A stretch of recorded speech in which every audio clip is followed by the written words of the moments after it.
and 246318. People of the state of Michigan versus Carlos Hernandez and Joshua Zuazo. Good morning, Your Honor. May it please the court, John Bedford-Fuss on behalf of the people. Andrew Villar on behalf of the people, Your Honor. Good morning, Your Honor. Paulette Michelle Longton on behalf of my client, Carlos Hernandez, who is seated to my right. Good morning, Your Honor. Michael McCarthy, P30169, appearing on behalf of and with Joshua Zuazo, who is seated to my left at the council table. Thank you. Okay, today's the intent set for a preliminary examination. Are you prepared to proceed? Yes, Your Honor. Thank you, Judge. Thank you. People call Linda Murray. Excuse me, before we do that, approach. Yes.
Your Honor, before the first witness is called, it's been brought to my attention this morning by Mr. Zuazo that he wishes to have me withdraw as his counsel because he believes, according to what he just informed me, that I did not do an adequate investigation into his case. As an officer of the court, I can tell you that I've been intensely involved in his case and also have prepared a motion that's to be heard later this afternoon or whenever the court has the time to address it. This is news to me because I met with Mr. Zuazo on Friday afternoon most recently. We spent quite a bit of time together with the idea that we would be seeing each other this morning. That was on December the 13th. So I don't know of any reason why I should withdraw as counsel.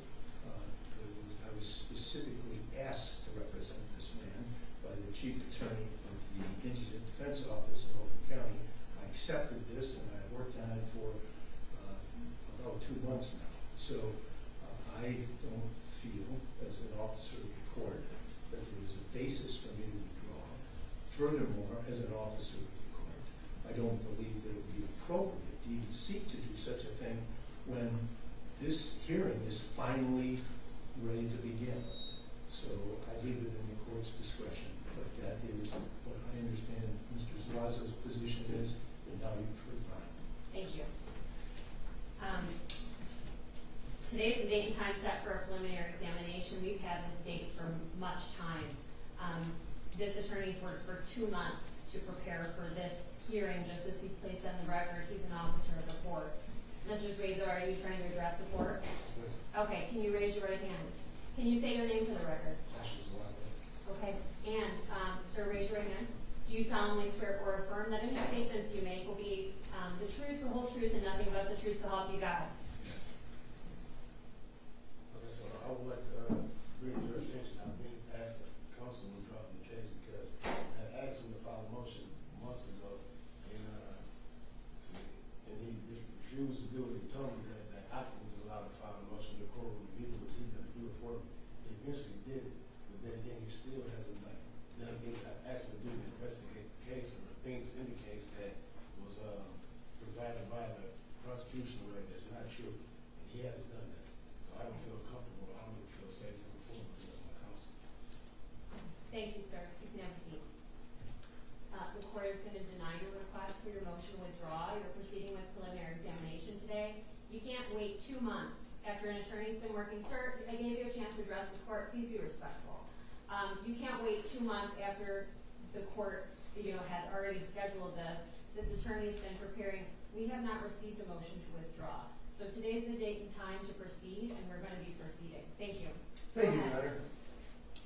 Thank you, Judge. People call Linda Murray to testify.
Thank you.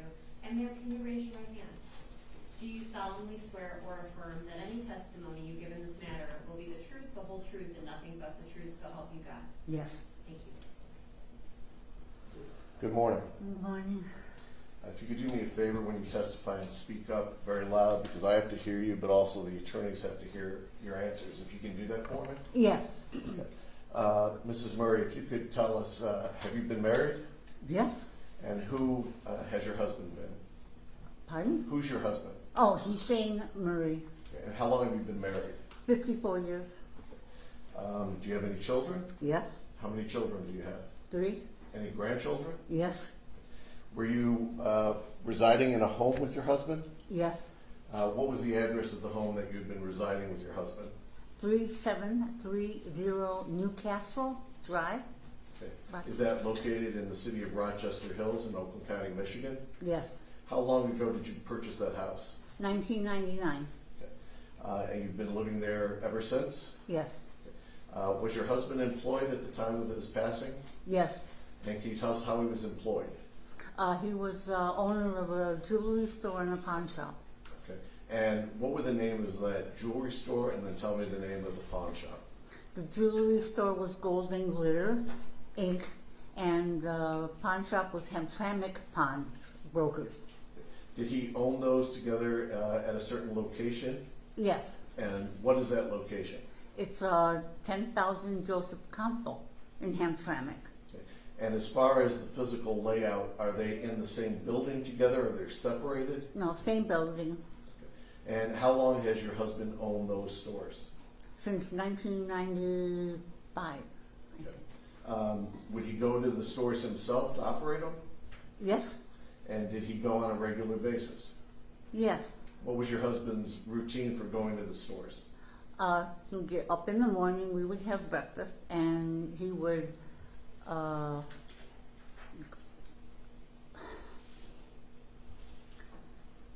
get ready and go to the store around 12 o'clock. Okay. I noticed a pause. This is very tough. There's no one here who doesn't appreciate this testimony is tough. If you need to pause, let the judge know.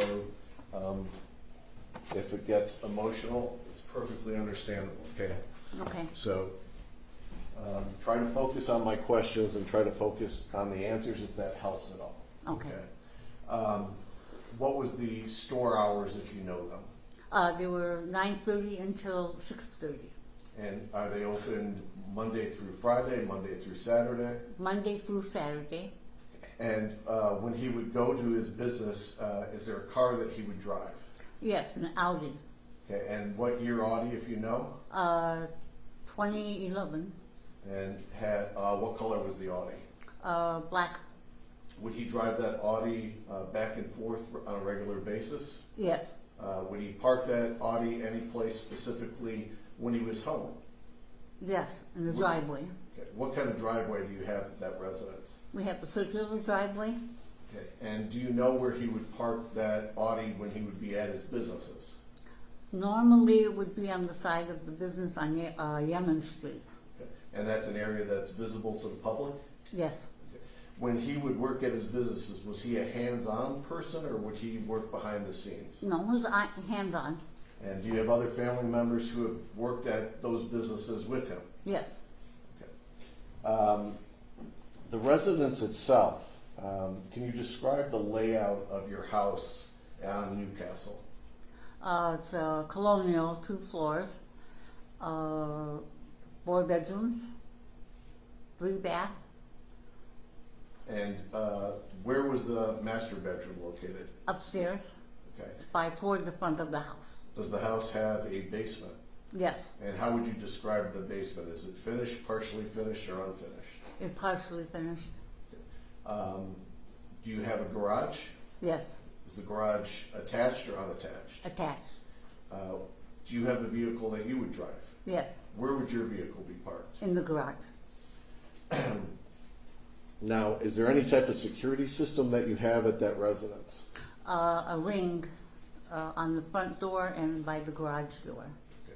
Okay. And that's a camera that would record stuff? Yes, And it would record audio as well as video? yes, Ring cameras have a lot of different setups. Is it a setup where if there was a notification, you could view the notification from your personal phone? Yes, And you're familiar with how that system worked? yes, Did you have any type of security alarm separate from the Ring system? yes, guardian alarm. And what type of alarm was that? Meaning, do they monitor if there's a break-in or you had a panic button? Yeah, a panic button, and they monitor, yeah, if there's a break-in. If the alarm, false alarm, if you don't put the right code. Okay. Does the house have any type of safe inside? No, Your husband, would he ever take large amounts of money home from the business and store it at your residence? sometimes, Was it something that you would be aware of? yes, On the days that we're talking about, the 10th and the 11th of October, were you aware of any special amounts of money being inside the residence? no, Did your family or your husband have any firearms? yes, Okay, did he have any handguns? yes.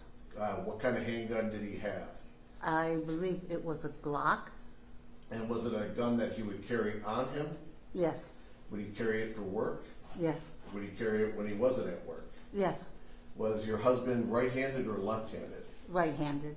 Okay. And did he have a holster for that gun? Yes, Do you know where he would wear that holster on his person? on the right side.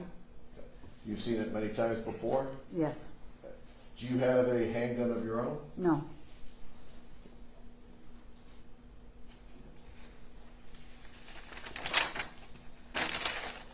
Now, as far as you indicated that you could get Ring notifications to your phone, you had a cell phone at the time? yes, And did your husband have a cell phone? yes, You would communicate to each other by the cell phone.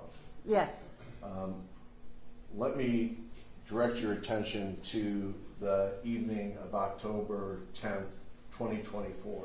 Do you recall the events of that evening? yes. Approximately 10 o'clock that evening, can you tell us if something unusual occurred? Two gentlemen, Mr. Hernandez and Mr.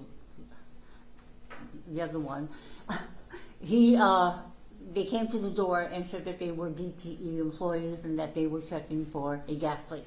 Okay, you were at home? Yes, Was your husband at home? yes, Was anybody else at home? no, Was anybody else living in the residence, apart from yourself and your husband, on October 10th, a No. full-time residence? no, Did you have any type of dogs that would alert to people that were at your residence? no. Okay, how was it that you first knew that somebody was at your door on October 10th at 10 p.m.? I had the Ring gave me a notification on my phone. Okay, so the Ring notified through your phone, Yes, and did you look at your phone? yes, Now, who went to the door that day? my husband. Okay, and how did you tell him somebody was at the door, or did he hear it himself? No, he heard the Ring make the notification, but I told him that there was someone at the door. Okay, and where were you when you told him that? I was upstairs by the master bedroom looking down onto the hallway where the front door is. Okay, and where was your husband when you told him that? Was he also upstairs? No, he was in the family room on his way to the front door. Okay, so you yelled it downstairs to him? Yes, Did you go back into the bedroom, or did you stay out where you could see what was happening? and I stayed out. Okay. Did you go downstairs, or did you stay upstairs? I stayed upstairs. To have the ability to see down, describe, stairwells are different in different houses. What kind of stairway did you have going upstairs? In the front of the house where the master bedroom is, it was a curved stairway. Okay. So you had no blockage of your view from upstairs to the front door? Correct. Okay, what did you see happen when your husband went to the front door? They said that they were looking for a. Objection to Yes. hearsay. Let me redirect the question. We can't say the word they. Oh, I'm sorry. If you know which person is saying what, if you don't, say, I just heard, okay? So let me Okay. ask the question again. Did you hear your husband say anything when he went to the front door? Yes. And what did you hear your husband say? He Object to that hearsay. Response. It's not for the truth of the matter asserted, it's just that it was stated. Thank you. I'm going to allow it. Thank you. Very good, thank you. And what did you hear your husband say? He asked him, he says, hello, can I help you? And Was there a response? Mr. Hernandez says that they were looking for a gas leak Okay. in the neighborhood. Okay, and was this through a closed door or an open door? Open door. Okay. And what did your husband respond to that? He said, there's a gas leak, and from upstairs, I said, it's kind of late for someone to be coming to the door, isn't it? And he didn't reply to me, but Mr. Hernandez said that they checked the neighbors to see if there was a gas leak, but they needed to check our house. And Mr. Hernandez wanted my husband to sign a clipboard that gave him permission to come in. But then I asked my husband, I said, do you have your gun? And he didn't reply, but I know shortly after, Mr. Hernandez and Mr. He said that they left. They'll come back tomorrow. Okay, let me stop you there. When that was said about a gas leak, had you smelled any gas in your residence prior to that? No, Okay. So that was the exchange at the front door. correct. Did they indicate about coming back the next day? Yes. And what was said and who said it to your husband? Mr. Hernandez said that to my husband that they would come back the next day. Okay. Did they give a time that they would be back? No. When the two individuals were on the porch, you were able to see that there was more than one individual on the porch? Correct. Okay. Could you see that because of the Ring camera, or could you see it because of where you were standing, or both? I could see Mr. Hernandez from where I was standing, and I could see both of them through the Ring camera. Okay. So at that point in time, the doors closed? Yes. Okay. Do you typically have your doors locked at night? Yes. Did you have any discussion with your husband about what had just happened? I was curious as to why they were looking for a gas leak when I didn't smell anything. Okay. Did either you, or if you're aware, your husband call DTE that evening to see if there were any crews in the area? No. Okay. Did you notify anybody else in your family about what had just happened? No. Do you go to bed that evening like you typically do? Yes. Okay. Do you wake up in the morning? Yes. Okay. On the night of October 10th, do you know where your husband's car was parked? On the side of the driveway by the garage door. Okay. And is that an area that's visible to the public? Yes. In the morning of October 11th, did your husband leave the residence at any time between that evening and the morning of October 11th? No. Okay. To your knowledge, the car was not moved between October 10th and October 11th? October 11th, I had a doctor's appointment, and he had to move his car further down the driveway into the circular driveway so I could get my car out. Okay. And then he parked it in the driveway? In the circular driveway. Did you go to your doctor's appointment? Yes. And approximately what time did you return from your doctor's appointment? About 10. Okay. Did your husband accompany you, or did you go by yourself to the doctor's appointment? By myself. What was your husband's typical routine about going to work? What time would he leave to go? Around 12 o'clock noon. Was he staying there for any return of the DTE people? No. Okay. What happened after you had returned from the doctor's appointment? I went to make breakfast, and my husband was watching TV, I believe. And yeah, normal routine. Was there again somebody who came to the front door? Yes. What time would you say approximately that was? 10, 11 In the morning or at night? in the morning. Okay. And how was it that you first became aware that somebody was at your front door? The Ring camera alerted me. Okay. And you received a ring notification? Yes. Did your husband go to the front door? Yes. Where did you go when your husband went to the front door? I was in the hallway behind him. Okay. So you were near the front door also? Yes. How far would you say you were from the front door when he approached it? 10 feet. Can you tell us what you remember happening when you're at the front door? My husband saw them again and recognized them from the night before. And Mrs. Hernandez gave him the clipboard to sign. I didn't see if he signed it or not. And they came in. Okay. And they said that they had. When you say they came in, I'm sorry. were there 2 people, 3 people? How many people came in? Oh, yeah, 2 people, Mr. Hernandez and Mrs. Zuazo. And did you recognize them as the same people who were there the night before? Yes. And do you see those people in the courtroom today? Yes. Could you please individually point to each one and identify an article of clothing that he's wearing? That's Mr. Hernandez there with the beard to the left of the judge. Okay. And Mr. Let me stop you right there. Your Honor, may the record reflect this witness's identified defendant, Hernandez? The record will reflect that defendant Hernandez has been identified. And the other individual, do you recognize the second Yes, individual? Mr. Zuago is at the end of the table. Your Honor, may the record reflect this witness has identified defendant Zuazo. The record will reflect that the defendant Zuazo has been identified as well. Thank you. When you're at that front door area, you said they had the clipboard. Did they have any type of other indicia that they were with DTE that you remember? They had badges that said that they were with DTE, and they had the reflective vests, the yellow one. Okay. And do you recall whether they were wearing masks or not when they were at the front door? Yes, they were wearing masks. What happened after Mr. Defendant Hernandez had shown the clipboard to your husband?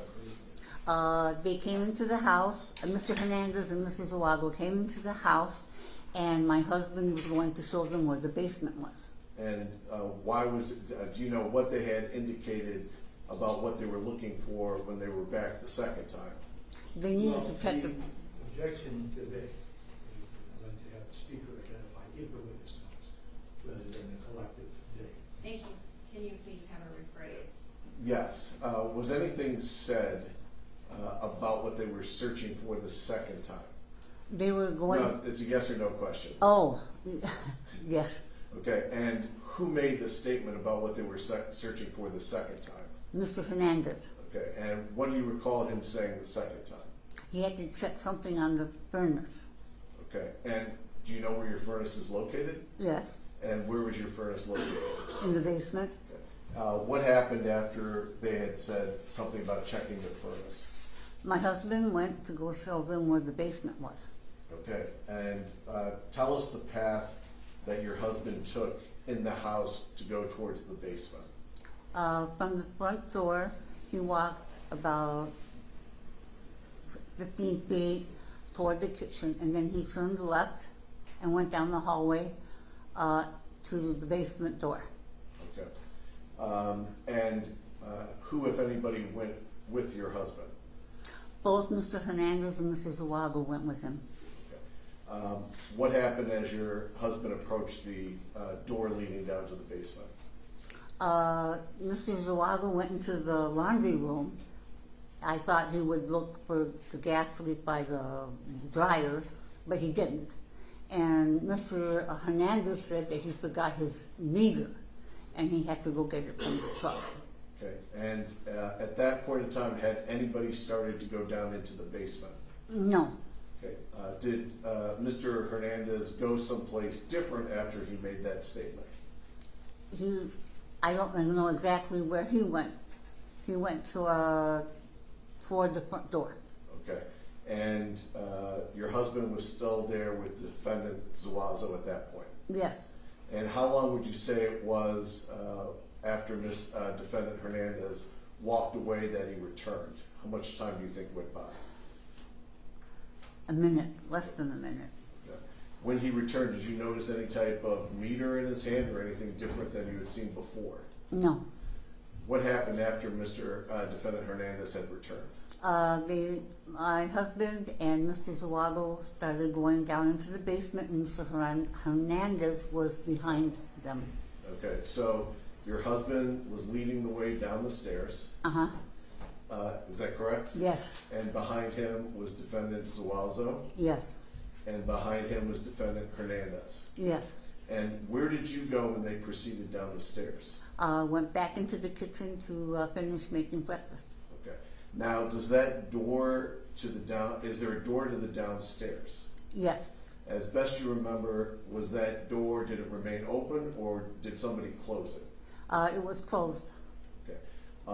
And from where you positioned yourself in the kitchen, how far would you say you were from that door leading downstairs at that point? About 6 feet, 10 feet maybe. Okay. Not very far? No, not very far. Okay. Now, your husband, knowing we all have different manners of speaking. Okay, in your relationship and your experience with your husband, is your husband a soft talker, a loud talker, a normal tone talker? How would you describe his volume? He's very loud. Okay. When your husband and the two defendants go down into the basement, do you hear your husband say anything? No. Do you hear anybody else say anything? No. Do you hear any type of commotion down in the basement? No. And of course, as someone who's not great at hearing anymore, the natural question is, how is your hearing? Diminished somewhat, but not. Okay. And you didn't hear anything with the time period they were downstairs? No. Do you remain at the kitchen table the entire time that everybody was downstairs? Yes. How much time would you say, as best you can recollect, because we know you're not looking at your watch and timing things, in your best estimate, how much time do you think they were downstairs before somebody came up the stairs? I'm going to say about maybe 10, 15 minutes. Okay. When somebody finally comes up in that 10, 15 minute period of time, who is the first person up the stairs? Mr. Hernandez. Okay.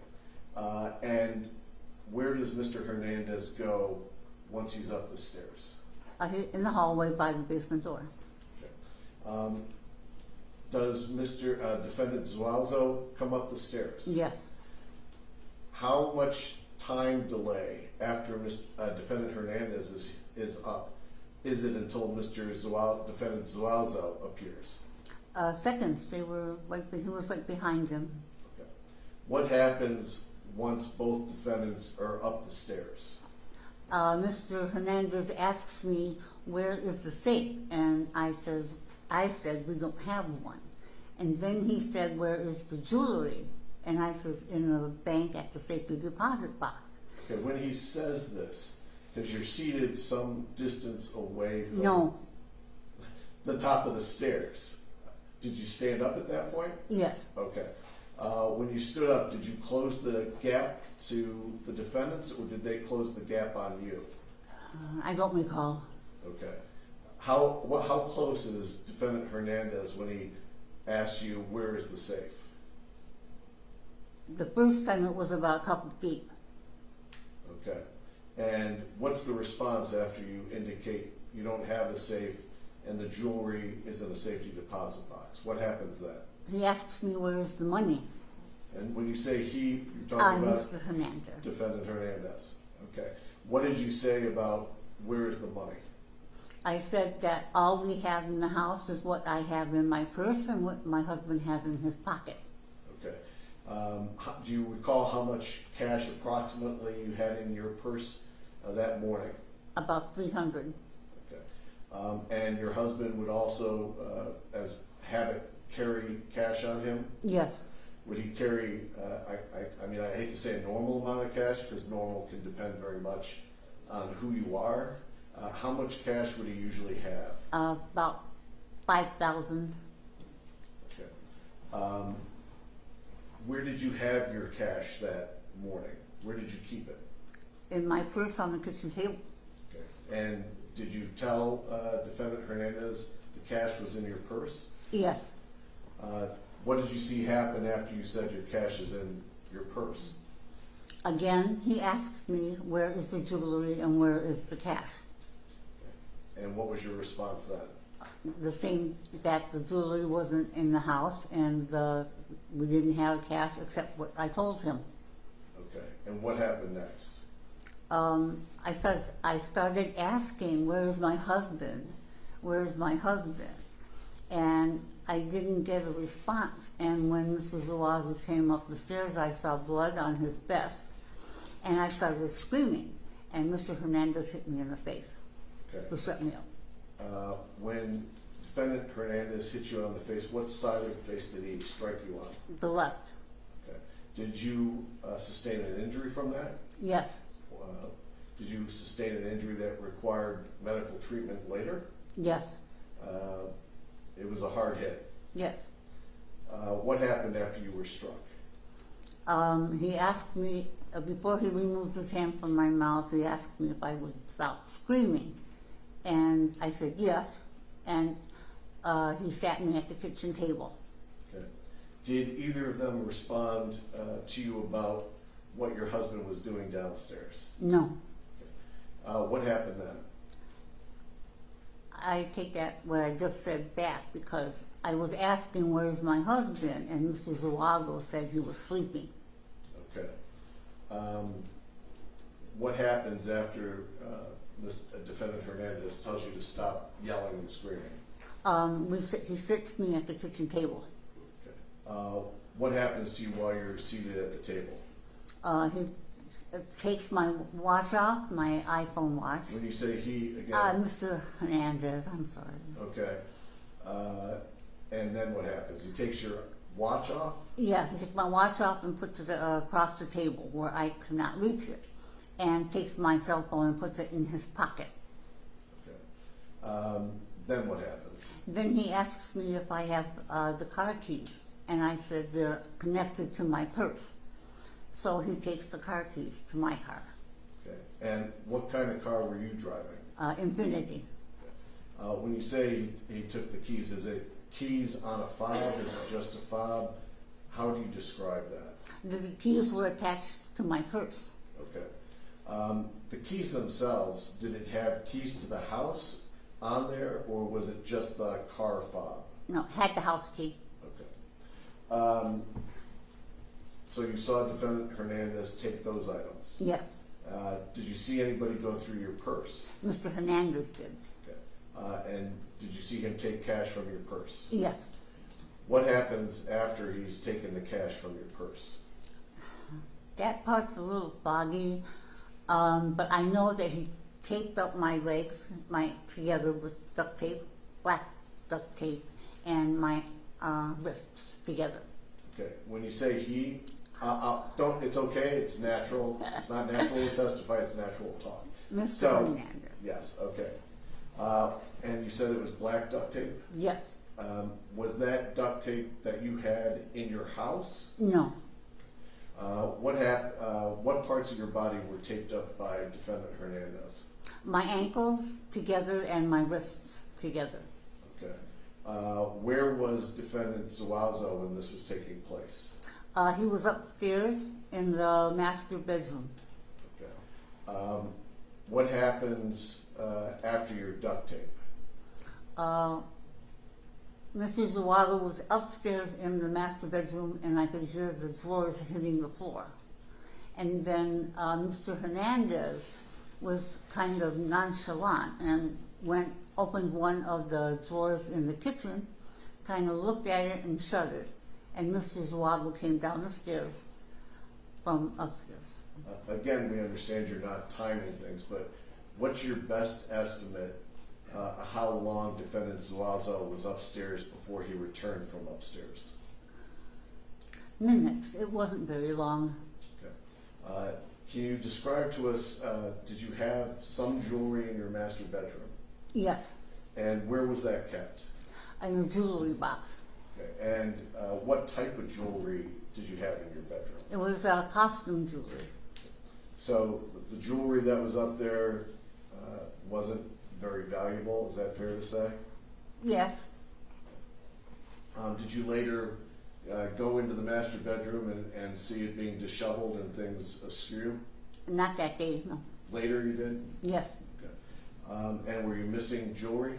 yes, Later in the investigation, past this day, do detectives from the sheriff's office end up showing you photographs of jewelry that was recovered? yes, And did you identify items of jewelry that were recovered that were yours? yes, And those items were missing after the 11th from your room? yes. When defendant Zuazo comes back downstairs, what happens next? They're getting ready to leave, and they go into the garage. Mr. Hernandez and Mr. Zuazo go, no they don't. They want me to put me in the closet. And I was standing up, but I couldn't move because of the bindings on my legs. So he sat me back down in a chair. And you know what I'm going to ask you now? Which he are we talking about? Which what? Which he Oh, sat you back Mr. down? Hernandez. Okay. And then what happened? Mr. Hernandez sat me in the chair, and then they walked to the garage. Okay. Can you hear the garage door open? Yes, Okay. How long would you say they were in the garage before the garage door was opening? before it was opening. How long do you think they spent in the garage before you could hear the garage door opening? Seconds. Okay. And they departed at that point? I think I didn't see him, but I think Mr. Hernandez searched the car. Okay. After they exited the garage, did they come back into the residence? No, Prior to the dates of either the 10th or the 11th, had you ever seen defendant Hernandez or defendant Zuazo before? no, Prior to the dates of the 10th and the 11th, had either of them ever been inside your house? no, Inside your residence, did you have in the basement area any type of zip ties? no, After the 11th, was your husband's side firearm missing from the residence? yes, The Ring camera that was part of your residence, did you turn over that Ring camera video to the detectives? yes, Have you had an opportunity to review People's Exhibit number 1, those Ring camera videos? yes, Do they accurately reflect what was on those videos at the time? yes, Your Honor, the people would move to publish People's Exhibit number 1, which is the Ring cameras videos. Is it stipulated to? I have no objection, Your Honor. Okay. That can be published, thank you.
In the restaurant, so when she thought Rita was hurt. Somebody It's DTE. DTE. Kind of late for you guys to be coming around. I don't know DTE, I don't know, be careful, I am. Well, what you got, Preston? Have you guys had, are you Mr. Murray? Yeah. Well, that's it. Yeah. You gotta check your back. You have the house for the month here? Oh, thank you.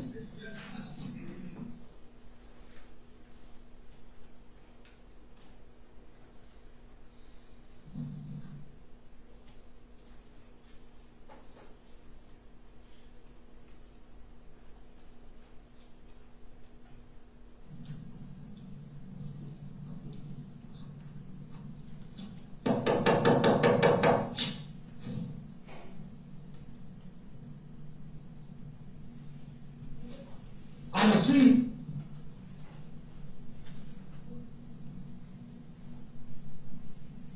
Yeah.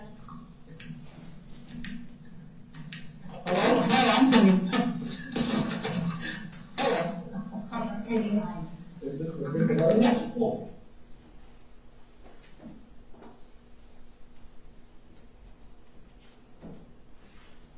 How's it going? And I didn't want to bother you guys for late, but we had to check the outside. Yeah, I understand. I love this case. You work on the case. Listen, I get it. How you doing today, sir? I'm all right. So, you want to read? Just to give us consent to check the inside of the home. So what we have to do is we have to check for like cracks in the.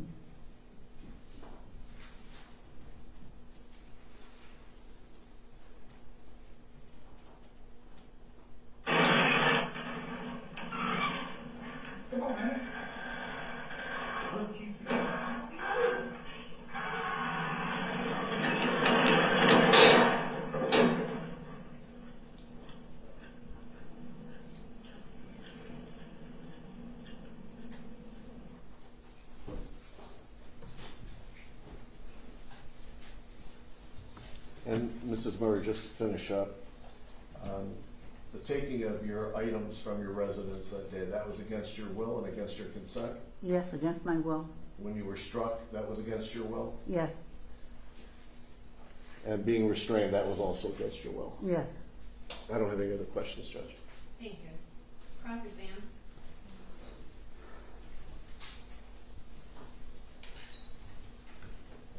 Good morning, ma'am. Morning. Mr. Petricasa, the prosecutor, asked you a question similar, but I just want to make sure that the record is clear.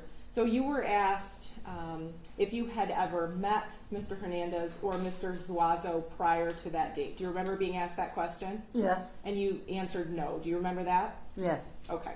So you have been referring to the two people that were in your house as Mr. Hernandez and Mr. Zuazo. Were those names that were provided to you from the prosecutor or from the police department? Those weren't names that you came up with yourself. Is that correct? correct. Okay. So you were given the names of Mr. Hernandez and Mr. Zuazo, correct? Yes. I have no further questions. Thank you. Thank you. Cross-exam. Thank you. Mrs. Murray, my name is Michael McCarthy. I represent Joshua Zuazo. I have some questions to ask you here this morning regarding your testimony. And if I do not make myself clear, please tell me that, and then I will rephrase the question, okay? Yes, And we just watched the ring video of what occurred on the night of the 10th of October. And you were, as I understand your direct testimony, but you correct me if I'm wrong, you were upstairs on the second floor with a good view of the front door where your husband answered the door. Is that correct? yes, And so you were able to see one person in the doorway. Is that correct? yes, And you didn't see a second person there, correct? no, And but you've had an opportunity since this incident occurred to review your own ring video, correct? yes, And during the course of the investigation that was conducted by the Rochester Hills Police Department, the Oakland County Sheriff's Department, you've come to have an understanding about who it is that is charged in this case with the crimes that were committed at your home on the 10th day or the 11th day of October, correct? Yes. So, in just following up on the question was just asked by Mr. Hernandez, attorney, regarding your identification of individuals, you didn't know Mr. Zuazo at all, correct? Correct. And you didn't see him the day or the night before this incident took place, correct? Only through the ring camera. Right, but you didn't see, in that instance, that night, you would agree that the person who's shown in the ring camera, the second person, not the person that's at the door, but the person in the background, is pretty fully, his face is completely covered, correct? Yes. Okay, so you can't make an identification of Mr. Zuazo for the night of October the 10th because you didn't see enough of the individual's face to make an identification, correct? Correct.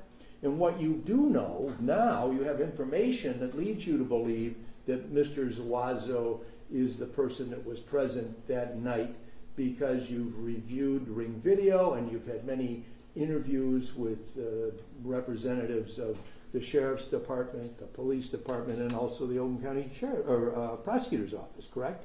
Yes. And you've gained this knowledge that you've brought to the court today, this ability to speak and make identifications because of some information that's been provided to you regarding identification, correct? Can you repeat that? Yes, you've been able to speak with confidence this morning regarding who the individuals that came to your home is or were because of the fact that during the course of the investigation that's gone on since October the 11th, you've gained a lot of knowledge from the information provided not only by yourself to the law enforcement officials, but also information you received back during interviews, correct? Some Yes. information. Okay. You didn't know either man's name, right? No. Before the investigation was conducted, and then information from the Sheriff's Department, the Prosecutor's Office, Police Department, that was provided to you to give you that knowledge, correct? Yes. Okay. Now, in the part of your testimony regarding October the 10th, or 11th rather, you identified Mr. Zuazo as, or this person that you have identified as Mr. Zuazo is the person who went upstairs into the master bedroom, correct? Yes. Okay. And you were seated at the kitchen table at that time, correct? Yes. And that was before or after your ankles and your wrists were bound with tape? Before. Before. Okay, so then after that second individual came downstairs, then you were bound up. Is that correct? During the time that Mrs. Zuazo went upstairs, in between the time Mr. Hernandez bound my legs and wrist. Okay. And going to this identification thing one more time, you would agree that Mr. Hernandez, who is seated at the counsel table there, is a person of fairly unique physical characteristics, correct? A very large man. Yes. Okay. And you saw he was wearing, or rather, this person who came to your door on October the 10th during the evening hours at 10 or 10:30 at night, he was wearing a small mask, correct? Mr. Who? The person that you've identified to be Mr. Hernandez. Oh, Mr. When he Hernandez. came to the door that night, was wearing a rather small mask, just the kind of a mask somebody might wear in COVID times. No, correct? Mr. Hernandez wore a respirator type mask. So, a heavy mask. During the night of October the 10th? Yes. So, it's your testimony that the same person that came to the door on the night of the 10th was the person who came to the door on the morning of the 11th, correct? Repeat that? the person that was knocking on the door, Yes. or ringing the doorbell, whichever it was, that came on the night of the 10th, was the same person who came to the door on the morning of the 11th, Yes. correct? And it's the same distinctive sized individual, correct? Yes. Okay. You would agree that the second man does not have that same distinctive physical characteristic, correct? Correct. He's more of a normal sized person. He's not exceedingly tall or short, correct? Correct. Just a normal height. And his physical stature in terms of his weight, pretty average, correct? Yes. Okay. So not as easy to make an identification of the second man as it was to make the identification of this very uniquely physically characterized individual that you've identified to be Mr. Hernandez, correct? Let me break that down. It's easier to identify a person who's huge, Yes. right? You don't see people like that every day, right? Right. And this person comes to your house 2 days in a row, right? Correct. And you saw enough of him on the first night to know that he was the same person on the second morning, correct? Correct. The second man, not like that, correct? You can't make that identification and say for sure the man that was there the night before is the same man that was there during the day of the 11th, correct? As far as I can recollect glancing at Mr. Zuago on the night of the 10th. Somehow I had a glance of him. He was the one with the light mask, the small mask, On the night of the 10th. of the 10th. Okay, thank you. Upstairs, you could just hear footsteps, correct? Yes. When you were in the kitchen. And yet, you're able to testify today that those footsteps were up in the master bedroom. Is that correct? Yes. But you were in the kitchen, you couldn't see that, correct? You couldn't see the activity that was going on upstairs. I could hear it. I couldn't see it. I got that, and I understand that you could hear it, but the question is, you couldn't see it, correct? Correct. All right.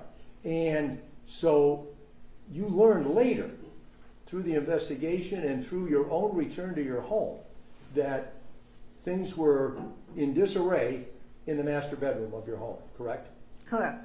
Now, is it possible that you made a connection between what you heard on the day, 11th of October, and what you saw on the day that you were able to return to your home after being hospitalized, and came to the conclusion that it was Mr., or at least the second man, who was up in the master bedroom because you saw the damage there? Correct. All right. Is it a possibility that you put those two things together, what you heard downstairs and what you saw later, to make the testimony that you gave today to be that I heard him up in the master bedroom? Yes. Thank you. And I want to make sure you understood that question. You put those two things together, right? You heard the noise on the 11th. You saw the damage on a subsequent date, correct? Yes. And you put those two things together and you came to the conclusion, oh, he was up in the master bedroom while that was going on, right? Correct. Yes. Okay, very good, thank you. Now, you've already testified in a direct examination that you didn't know either one of these two people, correct, before this incident? I have a hard time hearing. Oh, you. I'll speak up. You've already testified on direct examination that you never encountered either one of the two individuals that came into your home that day, correct? Correct. And this was a very upsetting experience, correct? Correct.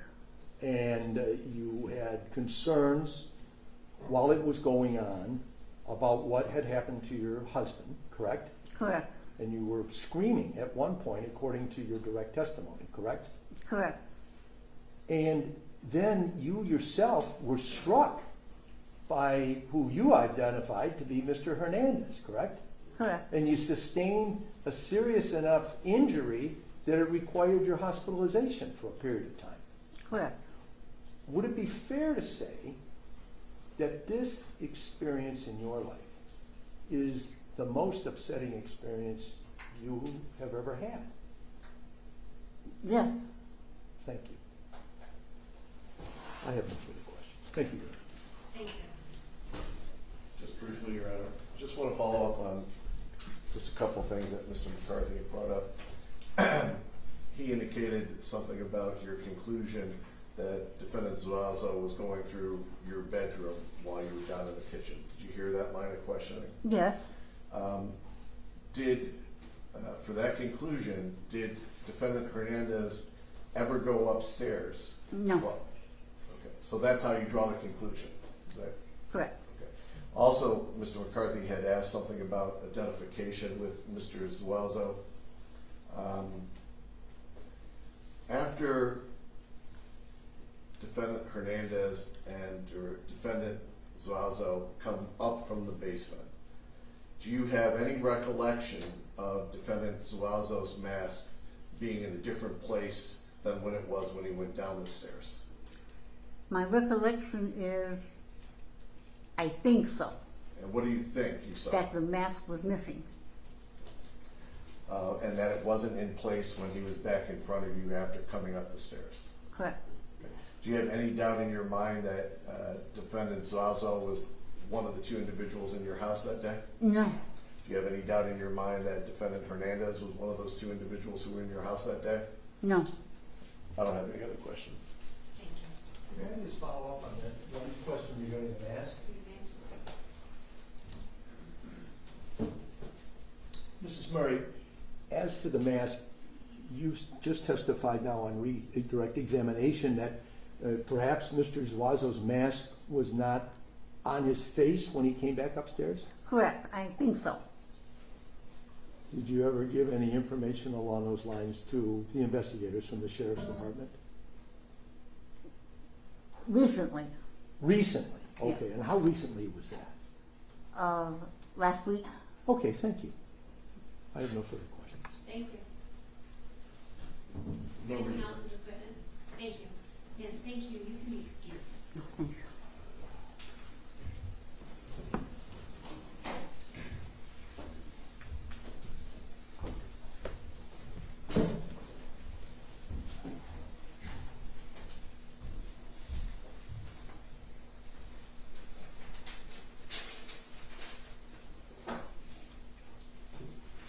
People call Deputy Copeland. Thank May I you. ask that? Yes. Thank you.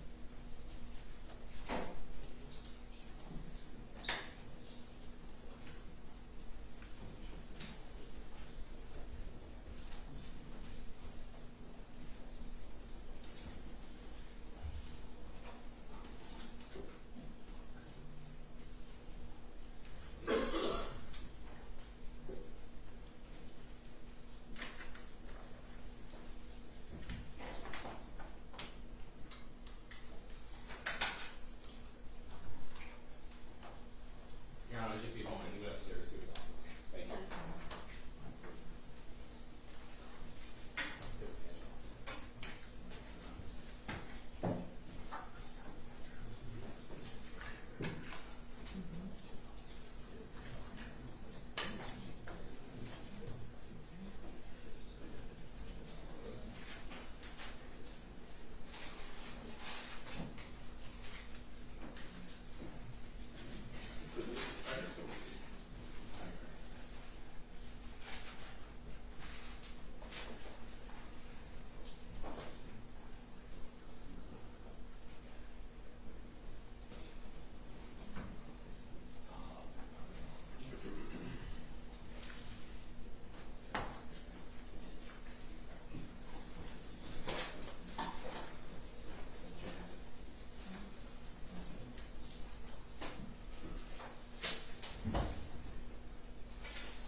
Thank you, Your Honor. Thank you.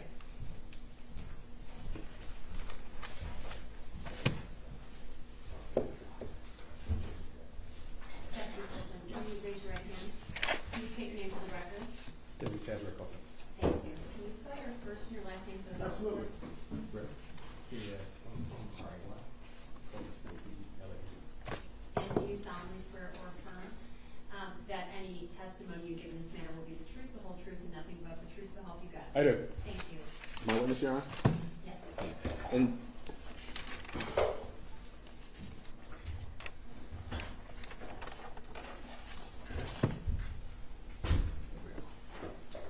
Okay. you good? Can you, sir, where are you currently employed? Oakland County Sheriff's Office. How long have you been in the Sheriff's Office? 20 years. And prior to your appointment with the Sheriff's Office, do you have any other law enforcement experience? Okay. And where are you currently assigned? Out here at Rochester Hills substation. Okay. How long have you been assigned to this substation? Off and on about, I'd say about 12 years or so. Okay. I want to direct attention to the morning of October 11th of this year. Do you recall that day? Yes. Okay. On that particular day, where you did you receive a dispatch to 3730 Newcastle? I did. Okay. What was that nature of that dispatch? I was dispatched to a robbery at this location on that day. When you first received that dispatch, where were you at? I was in the area at the time when the call came out. Okay. When that call came out, did you go to that location? I did. But how long did it take you to arrive to that location after receiving that dispatch? Less than 5 minutes. Okay. And the information in that dispatch, what was the nature of that information that you had? It said a lady called indicating that she was, the house was robbed, and she was duct taped around her wrist, and her husband was in the house, she believed at the time, regarding this incident. And on that morning of the 11th, were you wearing the same Oakland County Sheriff's Department uniform they had on? Yes. Okay. And when you arrived to that location, you recall about what time of the day that was? I was during the day, so probably late afternoon, I believe. And late morning. do you recall what shift you were working that day? Days. Right. When does the day shift start and when does that end? 7 a.m. 3 p.m. Okay. And so do you recall if it was earlier in your day shift or later? It was later in the day shift. I say after, I believe it was after 12:30 maybe. And when you arrived to that location, had you ever been at that location before? No. Okay. When you arrived there, did you arrive there by yourself or did you have a partner with you? No, I was the first one there. I was by myself. When you arrived, where did you park? I parked, I believe, a house down from the actual home. So parking house down from that home, what did you do next upon parking? What did you do next after parking? I walked up to the house, knocked on the door, rang the doorbell, I believe. No answer. Then I started to walk towards the back to see if I could see anything. But I then called the dispatch to have the person they were talking to come to the front door. So they were still on the phone with that person? Correct. Okay. Did someone come to the door? Yes. Okay. And did that person open up the door for you? She did. What, if anything, did you observe about that person when you opened up the door? Or when her wrist was still duct taped, and she had a bruise under, I can't remember which eye. She had a bruise, and I saw a little blood, and she was very upset. Okay. And was she still on the phone when she came? She was. Okay. What happened next? At that point, she told me that some DTE workers came last night, and they came back today, and then she said they got robbed. Well, she said she got robbed, and she said she believes her husband's still in the house, but she's not certain, and that they already left, and she was still talking to my dispatcher with the phone. So I said, "You can get off now," and then I cut the duct tape off of her wrist, and then we stood by the foyer area of the home to wait for the rest of my partners to arrive so we can clear the house and see what else is going on. Okay. And did more deputies arrive? They did. Okay. About how long after you were, after you cut the duct tape off her wrist, did they arrive on scene? That was a quick response. I think the second officer showed up minutes after. And upon the other deputies arriving to the scene that day, what happened next? Once we removed her from the home, we began to clear the first level of the home. When you say clear the home, what does that mean? Checking the area to make sure everything's secure, everything's safe at that point, and we're still trying to find the husband because she indicated, again, she didn't know if he was taken by them or still in the house. She believed that he was in the basement because that's where he was last at when she last saw him with the two guys that were in the home. Okay. When you guys were clearing the house, what portion of the house were you charged with clearing? Well, the way it normally works is, depending on how many bodies you have, depending on how many officers you have, determines how you're going to go about clearing in terms of how many go into a room, how many are going to cleared a certain area in the first level because it was colonial. So we're dealing with the first level, second level, and the basement. So we started with the first level. We cleared that area, and then when my partner showed up, we then went downstairs. And who's your partner that you're speaking of? It was Sergeant Myers, Deputy Stenai, Deputy Scruggs, Deputy Kavlik. I want to say one more, but I can't remember. And so it's based on how many deputies are on scene. Yes. How the clearing goes. Yes. Okay. And did you go to the upper level? We did. Okay. And did you eventually make your way to the basement? We did the first level first and went to the basement next. So the basement was cleared second? Correct. Okay. And what, if anything, did you observe on your way to the basement? So before we even went down to the basement, because we cleared the first level, and then I stood by the entrance to the basement, and I observed blood being on the wall and the handrail before we went downstairs. So you saw blood on the wall and the handrail before heading to the basement? Correct. Okay. And do you make your way to the basement? Yes. Okay. What, if anything, did you observe while you were down in the basement? So once we went downstairs to clear the basement, one of my partners observed the person laying on the ground in like a laundry area, utility room area. And did you observe this person as well? I did. Okay. And what did you observe of this person?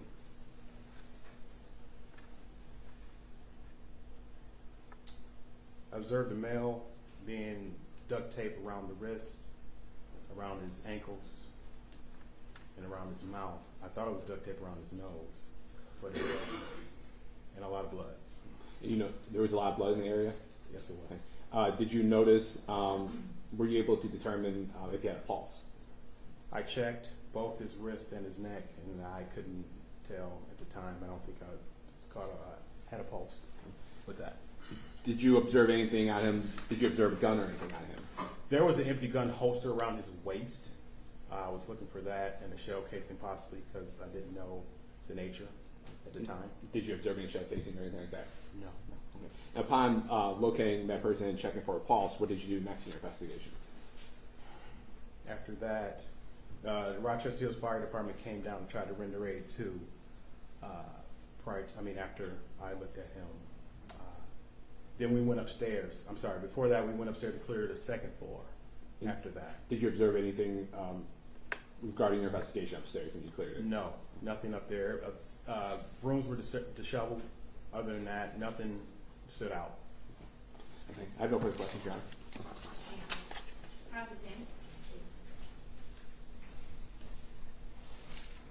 Good morning. Hello. So you just testified about your involvement in being the first officer. Did your involvement in this case end on that day?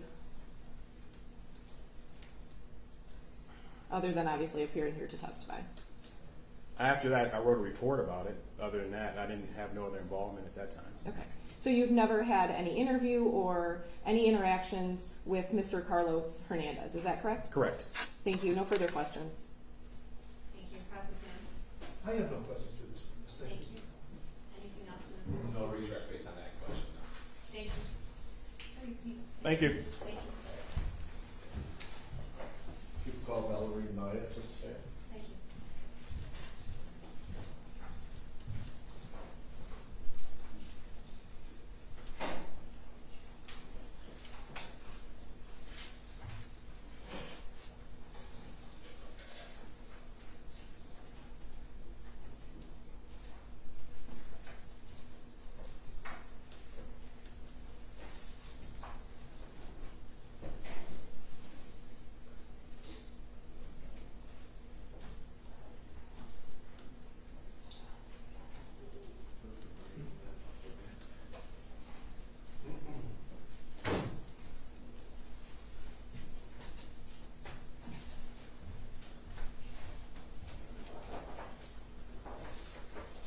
Hello, can you state your first and last name and spell your first and last name for the court reporter? Valerie Mayra, VALERIEMAYRA. Thank you. You raise your right hand. Do you solemnly swear or affirm that any testimony you give in this matter will be the truth, the whole truth, and nothing but the truth, so help you God? I do. Thank you. You can have a seat.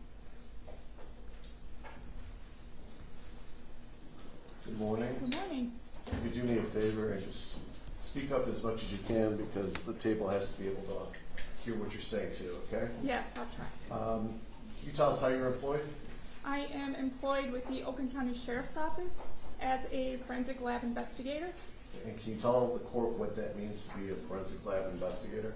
So I am assigned to the latent print unit, where I will process and examine items of evidence for the presence of latent prints, such as fingerprints, and ultimately try to identify the source of those prints.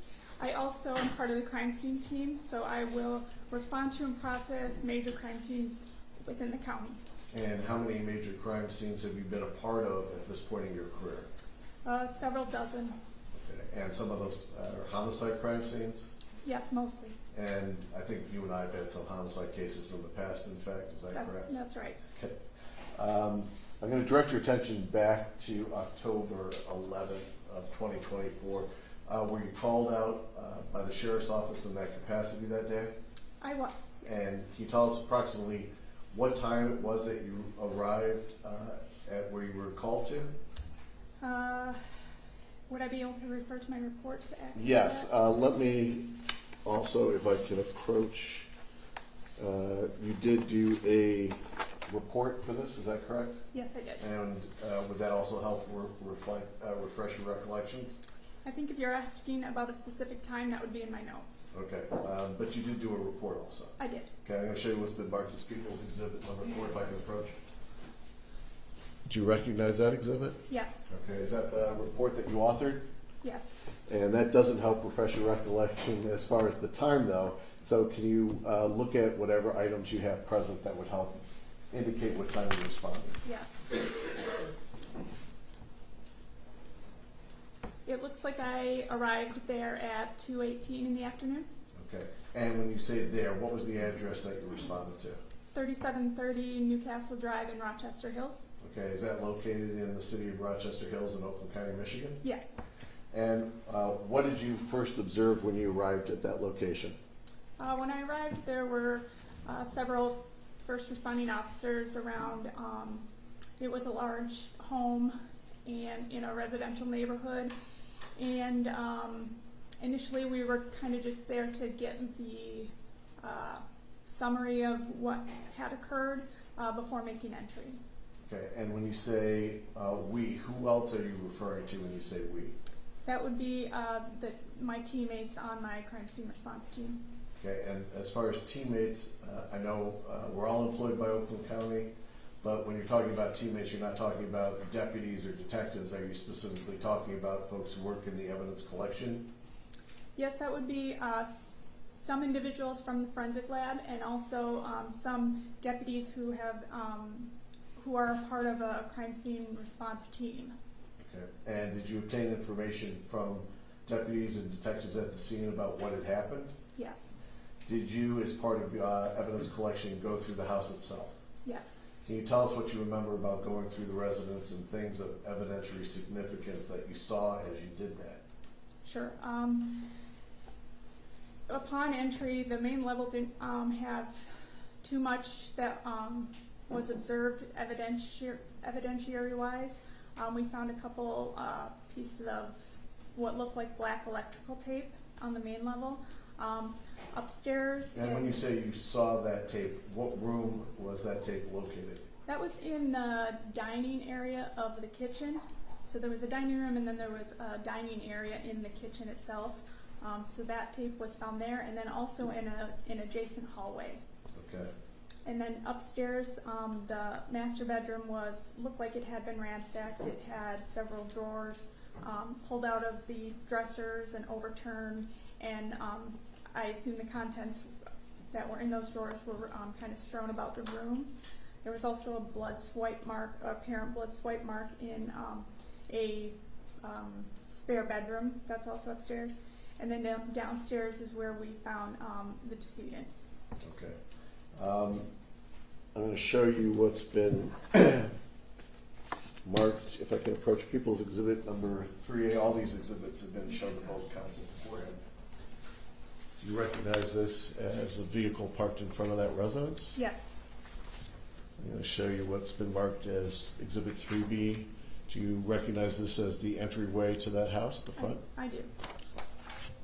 Okay, you indicated that you went downstairs, is that correct? Into the basement? To the basement. I'm going to show you what's been marked as Exhibit 3C. Do you recognize that photograph as the individual that you saw in the basement? Yes. Okay, now there's a set of stairs that go into the basement, and then we see the decedent's body down there. As best as you can give us an estimate, how much distance is it from the bottom of those stairs to where the decedent is laying? We didn't take measurements, but if I were to estimate, it was about 10 feet. Okay. And that accurately reflects what you saw? Yes. Did you, I'm going to show you what's been marked as Exhibit 3D. Do you recognize that? Yes. And can you tell us what's in Exhibit 3D? That is an empty firearm holster that was on the decedent's hip. I'm going to show you what's been marked as Exhibit 3E. Do you recognize that as the head area of the decedent? Yes. Does that accurately reflect what you saw? Yes. There was other evidence of blood in the basement, not just at the decedent's body. Is that correct? Yes, several objects had apparent blood spatter. I'm going to show you what's been marked as Exhibit 3G. Do you recognize that exhibit? I do. And can you tell us where that blood is located? That is on the faucet of a sink that was on the ground lying near the decedent. Okay, and when you say sink on the ground, is that an operable sink or inoperable sink? It appeared inoperable at the time. Okay. I'm going to show you what's been marked as Exhibit 3H. Can you tell us what that is? That is the weights and the weight bar that were semi underneath the victim after we had moved him. Okay. And what appears to be blood by that? Correct. I'm going to show you what's been marked as Exhibit 3I. Do you recognize that exhibit? Yes, that was the floor underneath the decedent after he had been moved. Okay. I'm going to show you what's been marked as Exhibit 3J. Do you recognize that exhibit? Yes. And what's in that exhibit? That is the decedent's hands, which are bound at the wrists. And how are they bound? With black duct tape type material and also with zip ties. And I'll show you the last exhibit, exhibit number 3K. Do you recognize that? Yes. And can you tell us what's in that exhibit? That is the decedent's feet, one which has a shoe on it, and then the matching shoe which is nearby. Your Honor, at this time the people move Exhibit 3A through 3K into evidence and publish to court. Any objections? No objection for exam purposes. I have no objection, but I didn't hear what G was. Counsel. Yeah, 3G. Oh, I'm sorry. Identified. He did not hear what G was. What is 3G? The sink that we discussed earlier today. Okay, thank you. Because this will be admitted into evidence, having heard no objection. And I think I did, but in case I didn't, I moved exhibit number 1 into evidence too. I know we published it. You did, and that was admitted.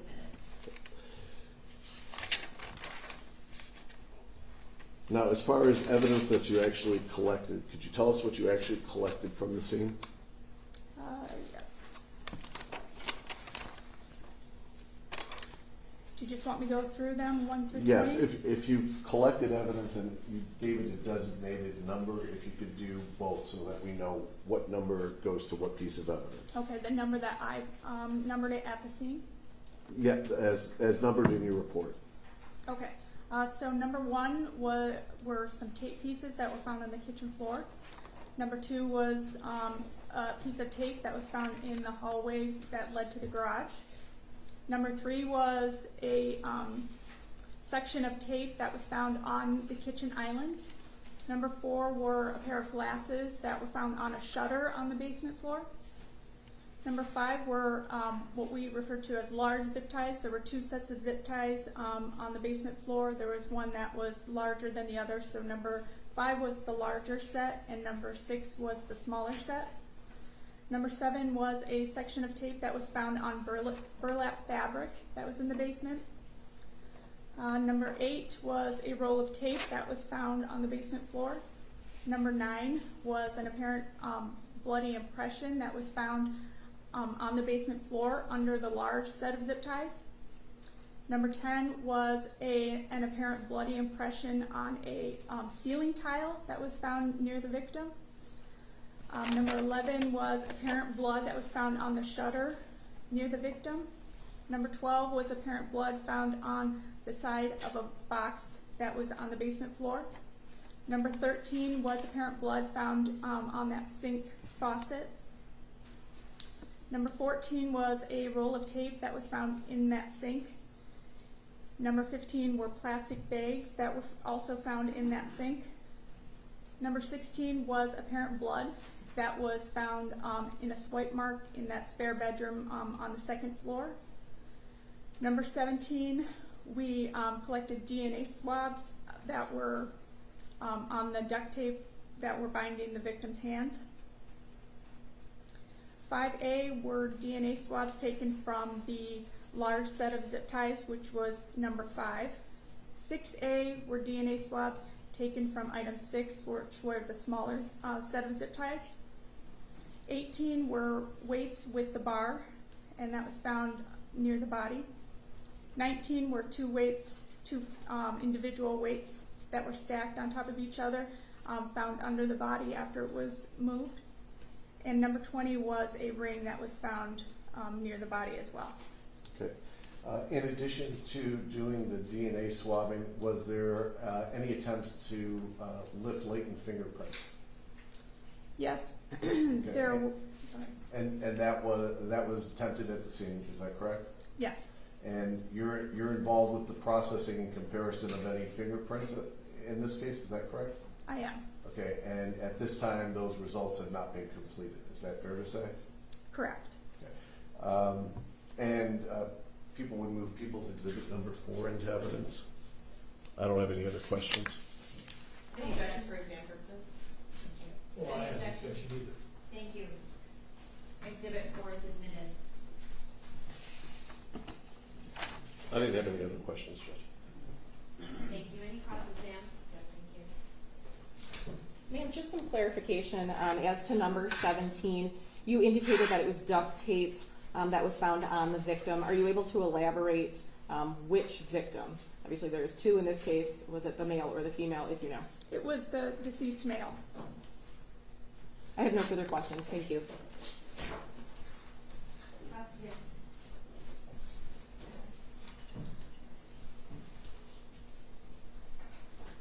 Deputy Maya, my name is Michael McCarthy. I represent one of the defendants in this case, Joshua Suazo, and I just have a few questions to ask you here today regarding your testimony. If I don't make myself clear, please tell me that. I'll rephrase the question, okay? Okay.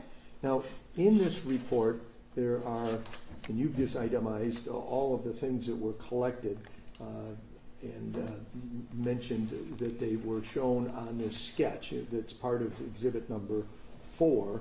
And what I am just wanting to ask you is if you could tell me where the items number 18, 19, and 20, which are the weights with the bar, 2 weights on the floor, and the ring, which is number 20. If you could just show me on the sketch where those items were found. I know the report says near the body, but while all the other items that were in the basement are identified in the sketch, those 3 are not. If you could just direct me to where it was that those were located. 18, 19, and 20 were found partially under the body, if not completely under the body, which is why they aren't showing up on the sketch. Very good. Thank you for that clarification. Sure. Now, you mentioned that there was some fingerprints that were taken, but you don't have a report yet. Is that correct? That's correct. Where exactly were these fingerprints? Well, first of all, let me ask you this. You're a fingerprint, that's your responsibility or your area of expertise in the forensic science laboratory, correct? Yes. And so in your investigation at this house in Rochester Hills that day, where did you obtain prints that you could actually examine? In other words, latent prints that you found on the scene. So we collected the plastic that was found in the sink that was next to the body. Okay. Plastic is a good surface for leaving fingerprints. So I collected those items and I processed those for fingerprints and have developed several fingerprints on that plastic. So the items or it's a singular type of thing that from which you've obtained the fingerprints that have to be examined yet. Yes. And that is plastic that was found in the sink that was laying on the floor and not in operation. That's correct. And this plastic, was it related to anything that you could observe, or you came to a conclusion it was related to? It was just in the sink, which contained apparent blood. It also had the roll of duct tape that was found in the sink was kind of on top of that plastic, kind of sunken in, and it all had apparent blood on it. So I don't know the evidentiary value to it until I'm able to test it. And I understand that. And this plastic, did it appear to be the type of plastic that covers an item before it's purchased? Or was it plastic that is like cling wrap that you use to wrap up food? So the plastic consisted of 3 items. One was just a Home Depot grocery bag type of plastic. Okay. One was a deflated red inflatable. I'm not sure exactly what it was, but it was something that could be inflated. And then there was a large piece of clear plastic. I'm not sure what it's used for. It's kind of a tarp type of deal. It might be laid down for if somebody's painting or something, but it was a very large piece of clear plastic, which is where I found all of the prints that I developed. Okay, so the ones you were able to develop came from this tarp type plastic, for lack of a better term. Correct. And not from the Home Depot bag. Correct. And not from the inflatable item. That's right. Thank you. I have nothing further. Thank you. No rejection, Your Honor. Thank you. Thank you. You can be excused. Your Honor, the people about to call the medical examiner, I just want to give that notice to the family because they're not pleasant details that are going to have to be testified to. No photos will be shown, but if anybody does not want to hear the details, this would be the time to exit the courtroom before we start testimony. Thank you. Okay. You can call Dr. Bryan.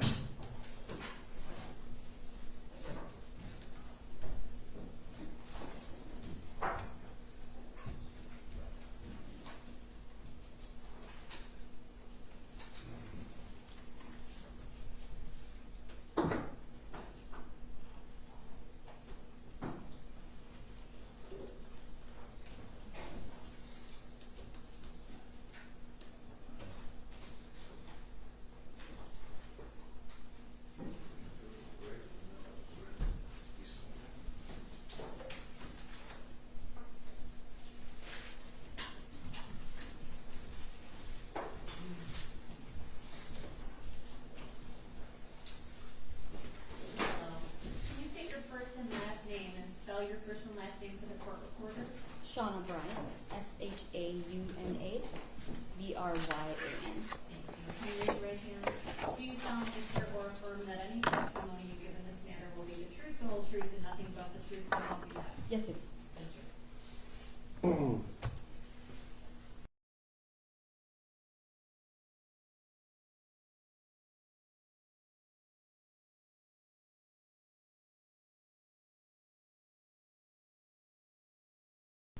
Examiner. For Oakland County, approximately 5 years. Have you had any experience prior to that? Yes, in fellowship. I did a 1-year fellowship in Denver, Colorado. And have you testified in courts before? Yes, I have. And can you tell us basically what the duties of a medical examiner are when it comes to performing an autopsy? Sure. A medical examiner is there to perform medical legal autopsies, that meaning cause and manner of death. We take evidence and investigate cases and do as such, and then print reports. Okay. And how many autopsies would you say you've done at this point in time? Maybe a couple thousand. And have you been qualified as an expert in the courts of Michigan? Yes, they have. How many times would you say you've been qualified as an expert in the courts of Michigan or any other jurisdiction? Maybe around 10. Okay. And your expertise is in forensic pathology? Yes, it is. Your Honor, the people would tender this witness as an expert in the field of forensic pathology. Any objections? No objection. No, Your Honor, I have no objection. For the purpose of preliminary examination. Thank you. Mr. Tiss is admitted as an expert in that field. Thank you, Judge. I'm going to direct your attention back to October 12th of this year. Were you working as a medical examiner that day? Yes, it was.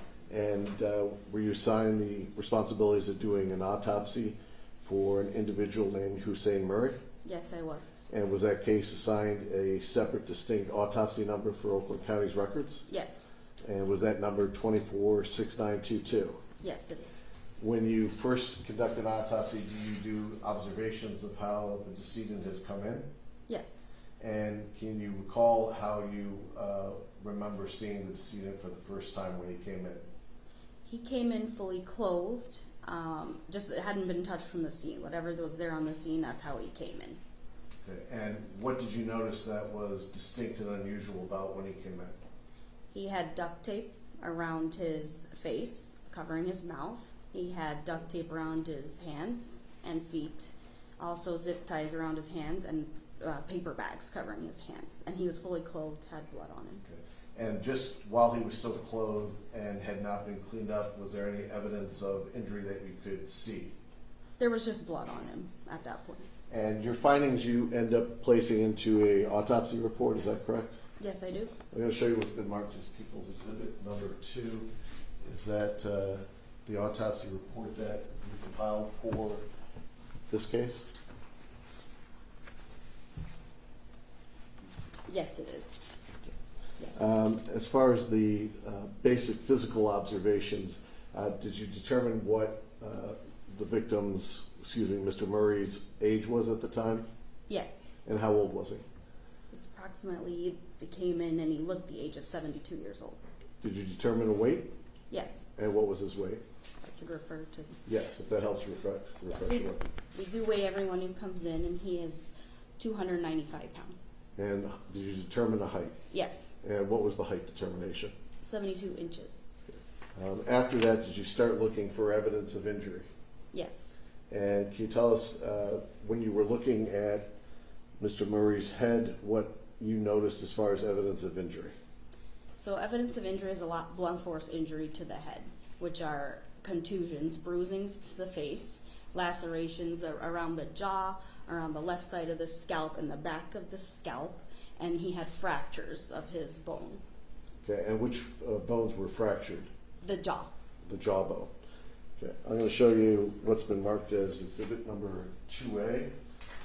Ask you if you recognize that as the number designating this case for your records. Yes, that's it. I'll show you what's been marked as exhibit 2B. Do you recognize 2B? Yes. Can you tell us what 2B is? That's a photograph, unwashed, of Mr. Murray. I'll show you what's been marked as 2C. Do you recognize that photograph? Yes, it's a photograph of the top of his body with his hands tied. I'm going to show you what's been marked as exhibit 2D. Do you recognize that? Yes, that's a facial shot of Mr. Murray after he's been cleaned. I'll show you what's been marked as 2E. Do you recognize 2E? Yes. And what is shown in 2E? This shows the bottom inside lip of Mr. Murray and the injuries there. I'll show you what's been marked as 2F. You can tell us what you see in 2F. That is the laceration or torn part of the scalp of Mr. Murray. And do you recognize that photograph? Yes. And finally, photograph 2G. Do you recognize that? Yes, that's the other laceration in his scalp. Your Honor, the people for purposes of exam would move exhibit 2 and then 2A through 2G into evidence. Any objections? No objection for exam purposes. Just say, no objection for some reason. Okay, and those exhibits, having heard no objection, those exhibits are admitted. Okay, I'm going to leave the photographs up there for you just as far as reference points. You indicated that you saw injury to the head. Yes. Okay, did you see any internal evident injuries? Yes.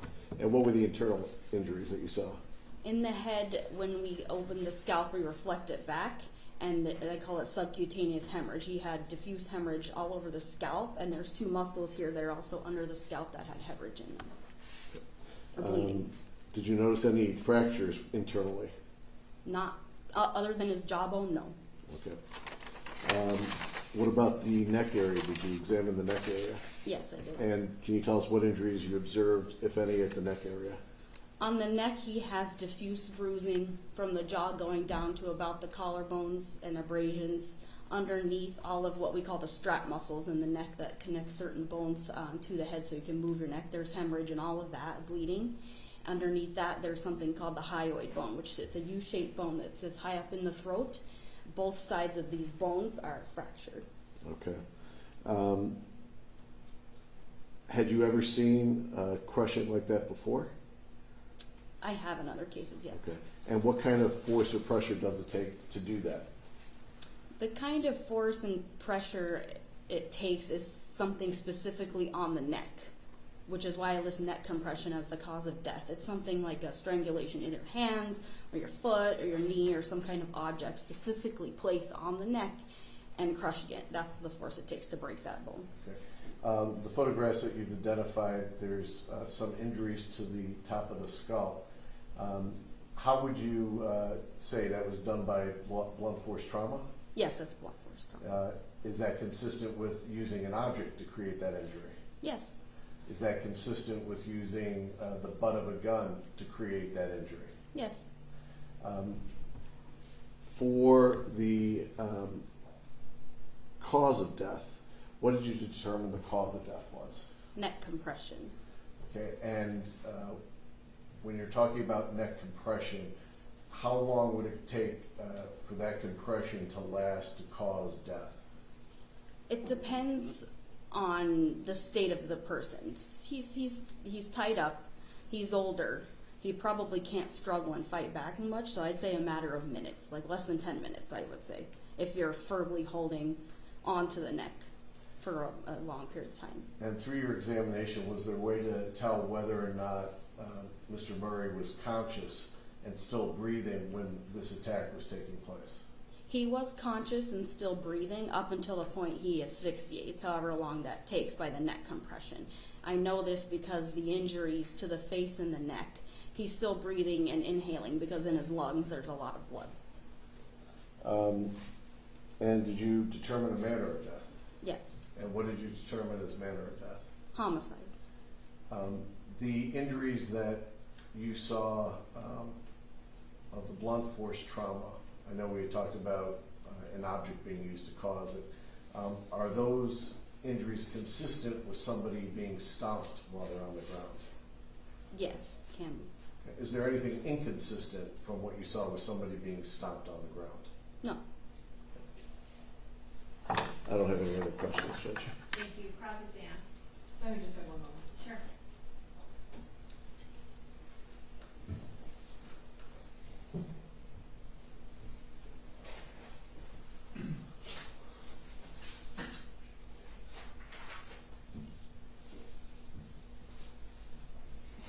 Good morning. Good morning. The only question I have, obviously you've just testified that the cause of death was neck compression. I know in cases that I previously handled, especially with choking or asphyxiation, you do see markings from fingers or some type of imprints on the neck. Was any of that found in this particular case? No. I have no other questions. Thank you. Thank you. Cross-exam. Thank you. Doctor, my name is Michael McCarthy. I'm the attorney representing one of the co-defendants in this case, Joshua Zuazo. I have a few questions to ask you here this morning regarding the testimony. If I don't make myself clear, please tell me that, then I'll rephrase the question, okay? Okay. All right, thank you. I have some questions about the 10-minute period that you estimated during which the neck compression was ongoing before death. Is that correct? Yes. And so how is it that you're able to make that estimate of time that it would take 10 minutes for the decedent to have actually died? I don't know specifically that it took him that. I'm saying if you're unable to fight or you're unconscious for some reason and somebody's holding a pressure to your neck, it's not going to take much time to die from that and asphyxiate.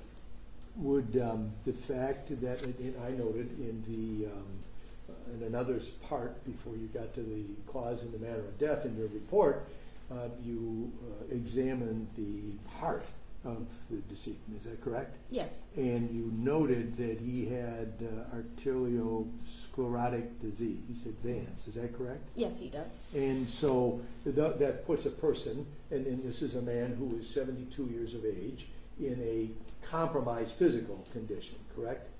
So that type of heart trouble? Yes, but he also had bypass grafts that were patent. Well, I understand that. In fact, I think there was 3 bypasses that you noted in the autopsy protocol, correct? But the bypasses didn't cure the arteriosclerotic disease because you noted that as well, correct? That's correct, but they bypassed the disease part of the arteries. They don't have anything to do with his death.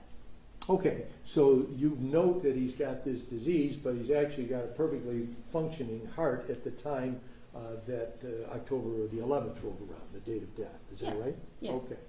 Now, the hyoid bone is fractured on both sides, correct? Yes. Is that something that it would occur in one action? In other words, can a person's hyoid bone be fractured on both sides in one blow, or is that something that must be repeated in order for both sides to be fractured? It's not necessarily like a blow. It's some kind of compression, something being held on the neck. Okay. It's not like you're someone in a car accident or jumping off a building and they fracture a bunch of bones. That never is fractured. This is something specific where there's compression exact on those points in the neck. So it could have been one time and then maybe another time. Okay, you were asked during direct examination by Mr. Petrofessa about would the injuries you noted be consistent with being stomped by a foot? You Yes. remember that question? And your answer was that that was consistent. Is that correct? Yes, he has other blunt force trauma, and I'm meaning the contusion on the outside and the bleeding in the neck. That is blunt force injury, stomped. But the hyoid bone specifically itself, not really from a stomp, more of a if you could take your foot and then hold it down on somebody's neck, if you imagine, you have to be compressing this part of the neck in a specific manner to cause that bone to fracture. But the other injuries, yes, from a stomp. And if a person of great size were to press their foot on someone's hyoid bone, on their neck, consistently, would that accomplish what you've just testified to? Yes, it could. Somebody that weighed in excess of 300 pounds. Yes, it could. Thank you. I've nothing for you. Thank you. No redirect, Judge. Okay, thank you. You can be excused. Judge, I have one last quick witness before the lunch break. Sure. If I could retrieve the exhibits and publish to the court.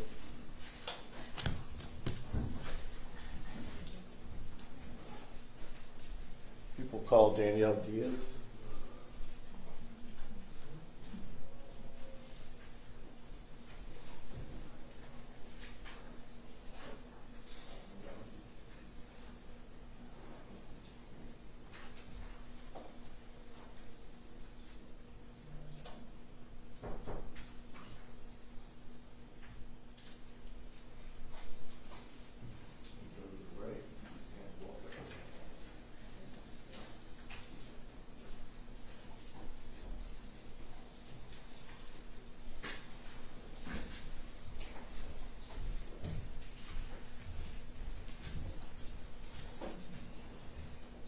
Thank you. Could you state your first and last name and spell your first and last name for the court recorder? Danielle Diaz, D-A-N-I-E-L-L-E, Diaz, D-I-A-Z. Thank you. Can you raise your right hand? Do you solemnly swear or affirm that any testimony you give in this matter will be the truth, the whole truth, and nothing but the truth, so help you God? Yes. Thank you. Thank you, Judge. Good morning. Good morning. My name is John Petrofessa.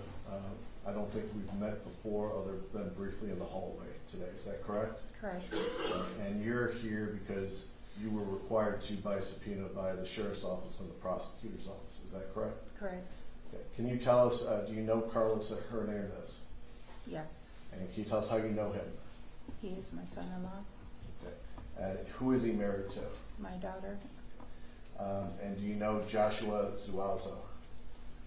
I don't know him by that name. What name do you know him by? Yogi. Okay. And how do you know Yogi? I've only met him like a couple of times. Okay. I don't know him. How long have you known Carlos Hernandez? About 3 years now, 3.5? Yes, I'm having a hard time. 3 or 3.5. Okay. Today, before you came to testify, out in the hallway, you were shown a video of a ring camera, which is People's Exhibit number 1. Is that correct? Yes. And do you recognize Mr. Hernandez in that video? Well, he has a mask on, so Do you recognize that person as Carlos Hernandez? yes. And did you identify the second person as Joshua Zueza, or Yogi, as you know him? Well, I'm going to object to the form of the question. If she can make the identification here, but I don't want to, I think what she did before is irrelevant. I'm sorry, counsel, what is your objection? My objection is that this is not relevant for her making an objection or making an identification because she said she made one before. I mean, if she's going to say, now I can identify this person from the ring video, that's a different story. I'm going to overrule your objection. I find it relevant. Thank you. And did you recognize the second person in those videos as either Yogi or Zueza? I didn't. He was in the back. I don't. Did you not identify him to my investigator 20 minutes ago as defendant Zueza? Your investigator didn't ask me if I identified Carlos or him. They didn't ask me any questions. They had me watch a video. Okay. Did you recognize, I'll ask you one last time, Yogi in that video? I don't know. I don't know. I don't know how to answer that. I don't know. Do you yes or it's yes or no? Yes. Okay. And how long have you known defendant Hernandez? I just said like 3.5 years. Okay. How long has he been married to your daughter? They got married October 10th. Do they have any children together? 18. I have. They have it would be his stepson. Okay. And can you tell us where do they typically reside when they're not in the state of Michigan? Katy, Texas. Can you tell us when they came up from Katy, Texas back to Michigan? It was around, I want to say August 10th, maybe around there. And what type of vehicle were they driving when they came up from Katy, Texas? A Jeep. Did they stay at your residence? Yes. Okay. And once they got up here, at some time, did you notice a DTE white truck parked out front of your house? No. Did you ever see defendant Hernandez with any DTE edition of identification or type of plaques or ID? No. How was it that, do you recall when when defendant Hernandez and your daughter left town? How was it? Do you recall the defendant Hernandez and your daughter when they left town to go back to Texas? Yes. Okay. And what time of day or night was it that they left? I don't exactly know what time. I know it was night. I was sleeping. I'm in bed by 8:30, 8:45 every night. Okay. Do you recall the day they left town? It was, I don't exactly know the exact date. I think it was on a Friday. Well, actually, yeah, it was on a Friday. Have you stayed in touch with defendant Hernandez either by email or phone since he's been in custody? We have video chatted. How many times would you say you video chatted with him? It's not so much video chatting with him, it's just saying hi to him on the video camera. Okay. Did he have a birthday recently? Yes. Did you post on your Facebook wishing him a happy birthday on your Facebook? Yes. You posted that you loved him? I do. I don't have any other questions, Judge. Thank you. I don't have any questions. Ask him. Thank you.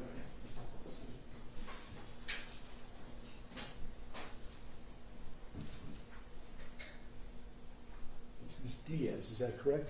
Correct. My name is Michael McCarthy. I represent a person by the name of Joshua Zuazo. You referred to a person that you know whose name is Yogi. I'm going to ask you some questions regarding your identification of him, and if I don't make myself clear here this morning, please tell me that, okay? And then I'll rephrase the questions. Is that a yes? Yes. You've got to say yes or no because we're making a record here. So a moment ago, when the direct examination began, you were asked about whether you knew Mr. Zuazo, and you stated that you had seen him 2 times. Is that correct? Correct. And then you said, I don't know him. Do you remember saying that? Right, because I don't know him. Okay. He's been to my house. He's been to your house, and that was twice he's been to your house? Yes, it could have been more, but all I know is twice. Okay, and that's 2 times that you were home, is that right? Yes. Okay. Did you spend much time with him? No. Did you take note of how tall he is? No. Did you take note of how much he weighs? No. Did you take note of the length of his hair? No. Did you take note of the color of his eyes? No. So you said that you, during direct examination, that you were shown a video by officers, deputies, detectives from the Sheriff's Department, correct? Yes. That happened today, correct? Yes. And you were subpoenaed to be here today, correct? Yes. And you came, correct? Yes. But you don't want to be here, right? No. Now, you were asked to identify a person from a Ring video. Is that correct? Yes. You looked at 5 different clips from a Ring video? Yeah, they didn't ask me to identify anybody. I understand. Okay. Listen to the question. You were shown 5 different clips from a Ring video. Is that right? Yes. And as you've just said, nobody asked you to make an identification, correct? Correct. Okay. So you just watched those videos? Correct. And took note of who you saw. Is that right? Just took note of whatever the video was. Right. I mean, in your own mind. You didn't write anything down. That isn't what I mean to No. imply. And you weren't asked any questions by the investigator who talked to you, or who showed you the videos, correct? No. So it was just silent. The videos were shown, you sat there and watched them, and is that a yes? Yes. And nobody that was present with you asked you any questions, correct? No. How long before you came into the courtroom to testify were you shown the video? When did I first see the video? Yes, when did you first see it? When the detectives were at my house and came to my house. And the detectives showed videos to you at that time? They showed me a video. A video, a ring doorbell type video? Yes. From a front door? And did either of the detectives that were there that day ask you questions regarding that? They had me in my house for 7 hours. That isn't my question. Did they ask you questions regarding the video? Yes or no? Yes. Okay. Did you make identifications to the detectives at that time?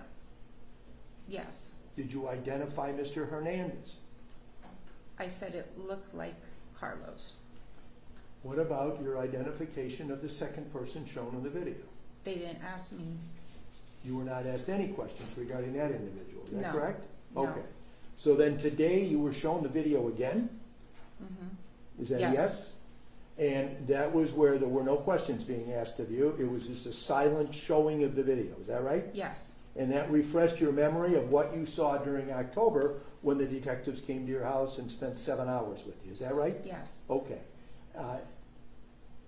Are you able to identify the second man to be this individual, the second man shown in that video, to be the individual that you know as Yogi? Yes. Okay. Thank you. Nothing further. Thank you. Any redirect? Just briefly. Mr. McCarthy touched on it. I just want to, I didn't go back in time too much, but your first contact with the Oakland County Sheriff's Department detectives was on October 12th. Is that correct? When they came to your residence? If that was the day, yes. Yeah, I believe it's that day, yes. And I think at some point in time when they're talking to you and they're asking about what had been seen, you break down and you're crying at some point. I was. Okay. And prior to that point, this case had made the news, and in fact, your friends had texted you about Carlos being on the video, correct? Correct. Now, were you present when your daughter got married to defendant Hernandez? Yes. Okay. Do you also recall one of the times that Zazo was present was at that wedding? Do you recall him being there? He was not at the wedding. I don't have any other questions, Judge. Thank you. Oh, may I follow up on that last question? Yes. Thank you. Do you know who the groomsmen In your daughter's wedding were? One of Carlos's brothers, another guy, Carlos, my 2 nephews. So there were 4 people that were groomsmen then? No, there was another one. Well, let me ask it this way. Okay. Was the man you know as Yogi a groomsman in your daughter's wedding? No, Was he present there that day? I did not see him. Thank you. Nothing further.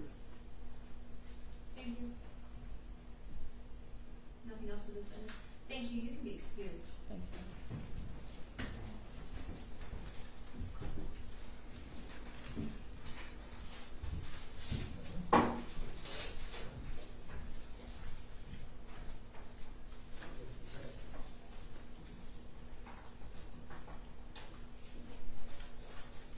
Your Honor, I know the court had indicated an hour lunch break. People would be, this would be a good time for the people to break. Okay, we'll take a recess at this point. Thank you. Court is in recess. All rise. Court is in recess.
stability, free from terrorism that poses no threat to its neighbors or the broader region.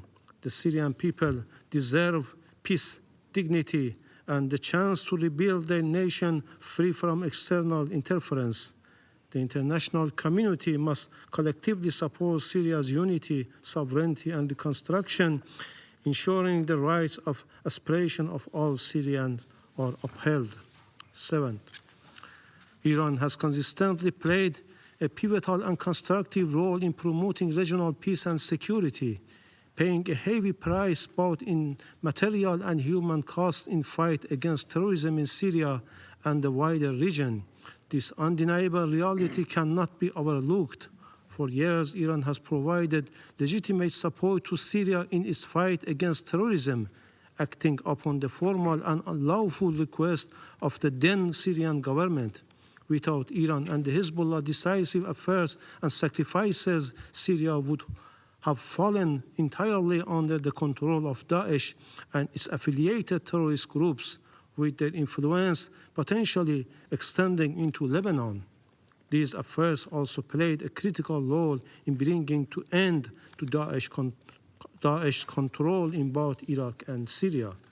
Finally, Iran and Syria share deep historical and friendly relations, which continue to grow based on mutual interest and international legal principles. Iran remains steadfast in its constructive role, working with the United Nations, regional partners, and the Syrian people to achieve lasting peace and stability in Syria and the wider region. I thank you. I thank the representative of the Islamic Republic of Iran for their statement. I now give the floor to the representative of Iraq. شكرا جزيلا السيدة الرئيس على عقد هذه الجلسة لمناقشة الأوضاع في الجمهورية العربية السورية ونرجو أن تقديرنا للجهود التي We would like to thank the Council and the Secretary General for their efforts to continue developments in Syria to support Syria and in the Syrian crisis that has caused so much suffering for the Syrian people over the last few years. This based on our humanitarian and regional responsibility to support efforts to restore peace and stability in Syria and across the region. We would like to thank Mr. Pedersen, the Special Envoy of the Secretary General for Syria, and Mr. Fletcher, the Under-Secretary General for Humanitarian Affairs and Emergency Relief Coordinator. We thank them for their briefings. Likewise, we listened closely to the statements by Mr. Moaz Al-Khatib and Mr. Jammouz. Since the beginning of the Syrian crisis in 2011, Iraq has continued to call for a political dialogue between all of the Syrian parties. This is the only way to resolve this crisis. We believe that a political solution must be based on the willingness of the Syrian people and must be Syrian-led without any foreign interference. Further, we are aware that only the Syrian people has the right to decide on its own future and to choose its leaders through a democratic process that reflects the aspirations of the Syrian people and which ensures its rights, freedoms, and we reaffirm that the stability of Syria is an integral part of the stability of the region. Therefore, we call on the international community to step up its efforts to assist the Syrian people in overcoming this test by providing humanitarian assistance or participating in reconstruction. Any solution to address the repercussions of the regime change must be based on a constructive dialogue in order to ensure that there is a political, economic, and humanitarian response that is not suffer any foreign interference. We would like to reaffirm the following points. Firstly, it's important to respect the willingness of the Syrian people and its right to decide on its future freely without any foreign interference. We must ensure its right to decide on its leaders. Following the regime change in Syria, the current juncture calls for a balanced, comprehensive approach to achieve peace and stability in Syria after so many years of conflict. We call for support for the Syrian people in all of its component parts through an inclusive approach that takes into account all of the parts of Syrian society without any exclusiveness. We must ensure peaceful coexistence between all of these component parts of the Syrian population to ensure that they're represented with rights for respect for human rights and women's rights. We must further seek to achieve a stable and prosperous state. Secondly, we must support an inclusive, fair political regime based on particularly Resolution 2054 of the Security Council to guarantee a peaceful political transition in line with the aspirations of the Syrian people. We must also develop a clear roadmap to ensure a peaceful political process, ensuring the effective involvement of all Syrian forces and to strengthen the Syrian state institutions. Thirdly, we must preserve the unity of the Syrian people, the unity of the country and its territorial integrity. We reject any attempt to divide Syria, violate its sovereignty, or establish hotbeds of influence subject to regional actors. This would destabilize Syria and the region. We must further ensure that Syria will be united and sovereign and will benefit from the unity of its territory. We further call on all Syrian stakeholders to overcome their divisions and to work together to create a political regime reflecting the aspirations of the Syrian people across all of its component parts. We must address the humanitarian situation and improve the humanitarian situation of the Syrian people by providing the necessary humanitarian aid, by supporting their reconstruction and bringing an end to the isolation of Syria, and ensure that they can return home safely and in dignity. We must ensure safety with regard to their return. We also recall the importance of international and regional cooperation to combat terrorism, which remains a threat to Syria and the region. Syria must not be transformed into a haven for terrorist organizations or a crossing point for terrorist organizations. We're listening here to the United Nations Security Council discussing the developing situation over in Syria. So you are listening to the UN representative for Iraq. Also on your screen, a live now look over in Damascus, Syria. So I'm going to bring it a little bit closer for you all so you can see their nighttime over on that side of the world.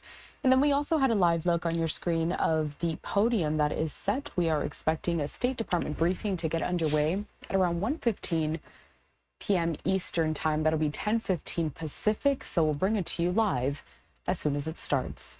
We're stepping away for a quick commercial break at Live Now from Fox. We continue with more of your top stories next.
Welcome back into Live Now from Fox. It's Tuesday, December 17th.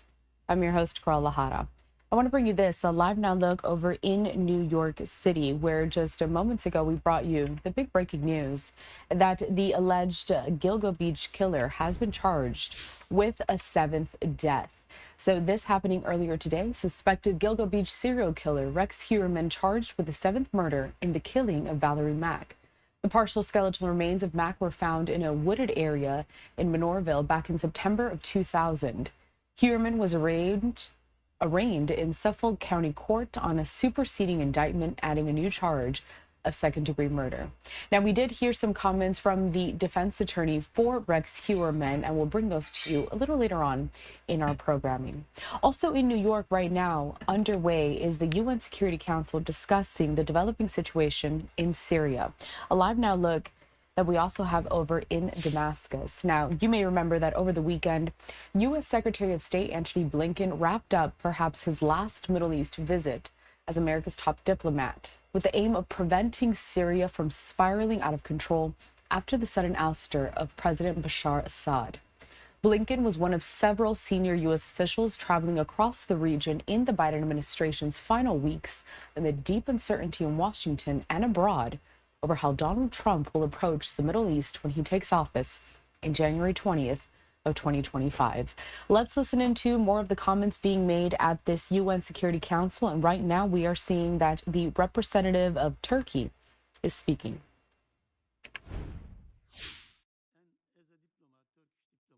Who served in Damascus before, I am very confident on this.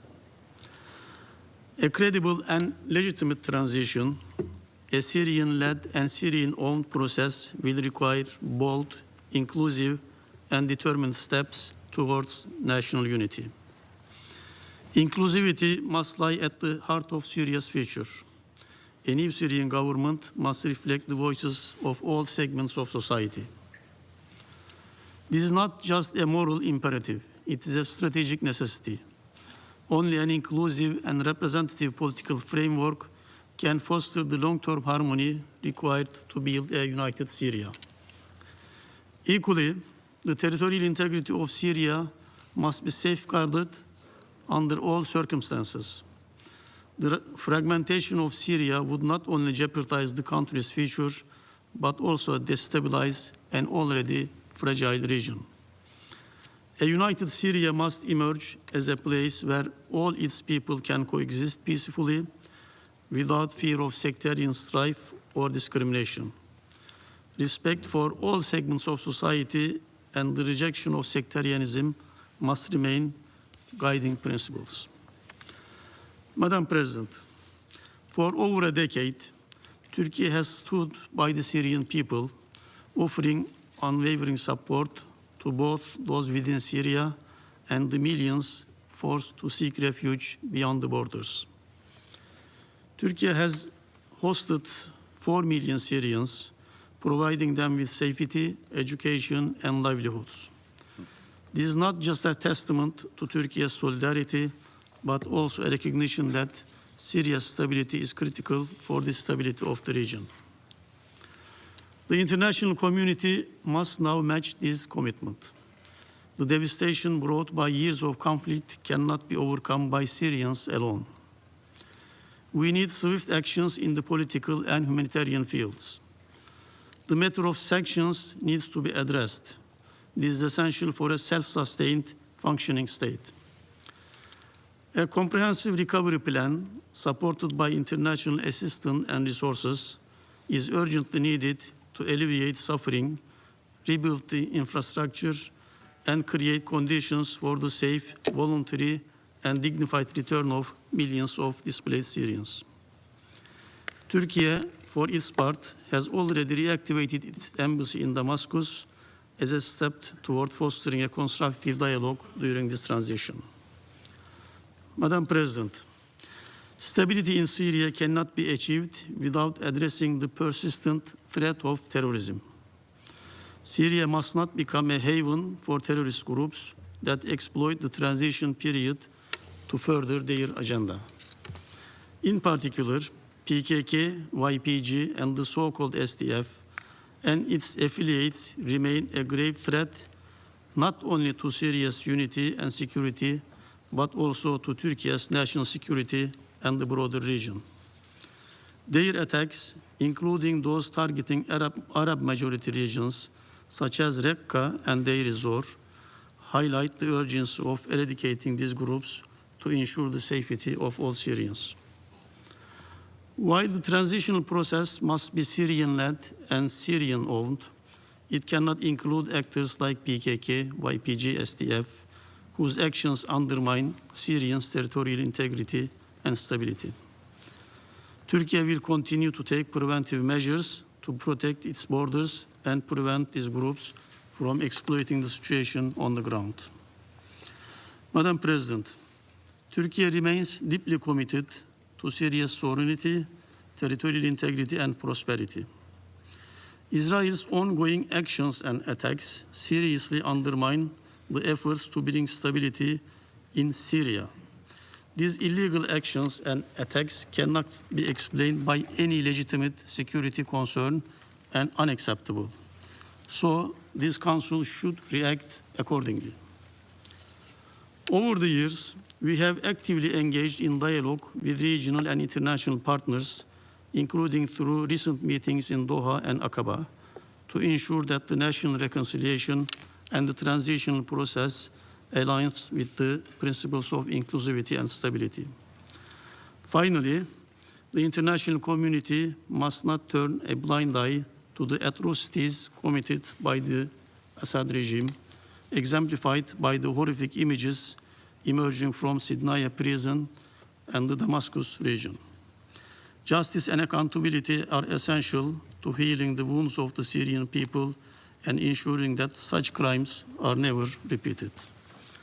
At this critical juncture, let us recommit to standing with the Syrian people in their pursuit of a free, inclusive, and united Syria, one that will serve as a pillar of stability for the entire region. Thank you, Madam President. I thank the representative of Turkey for their statement. There are no more names inscribed on the list of speakers. I now invite council members to informal consultations to continue our discussions on this subject. The meeting is adjourned. Meeting adjourned there in New York City. The UN Security Council and representatives from around the world discussing the developing situation in Syria after, the dictator was ousted just about a week ago. That was President Bashar al-Assad, and he has been evacuated to Russia. So he is in Russia as we speak. We do have on your screen, again, that live now look over in Damascus, Syria. It is one of the top stories that we will continue to follow. As soon as we get more developments, we'll bring them to you here at Live Now from Fox. We're stepping away for another commercial break here, but when we come back, we're going to head over to Capitol Hill, where right now House Democrats are actually holding their weekly presser. So this and more next.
Welcome back into Live Now from Fox, where I want to take you out to Washington, D.C. next. We are seeing that House Democrats are holding their weekly presser. Now, earlier today, we did showcase when House GOP members did the same with their weekly presser. So I do want to take this live, though. They are in a question and answer portion, again, over in Washington, D.C.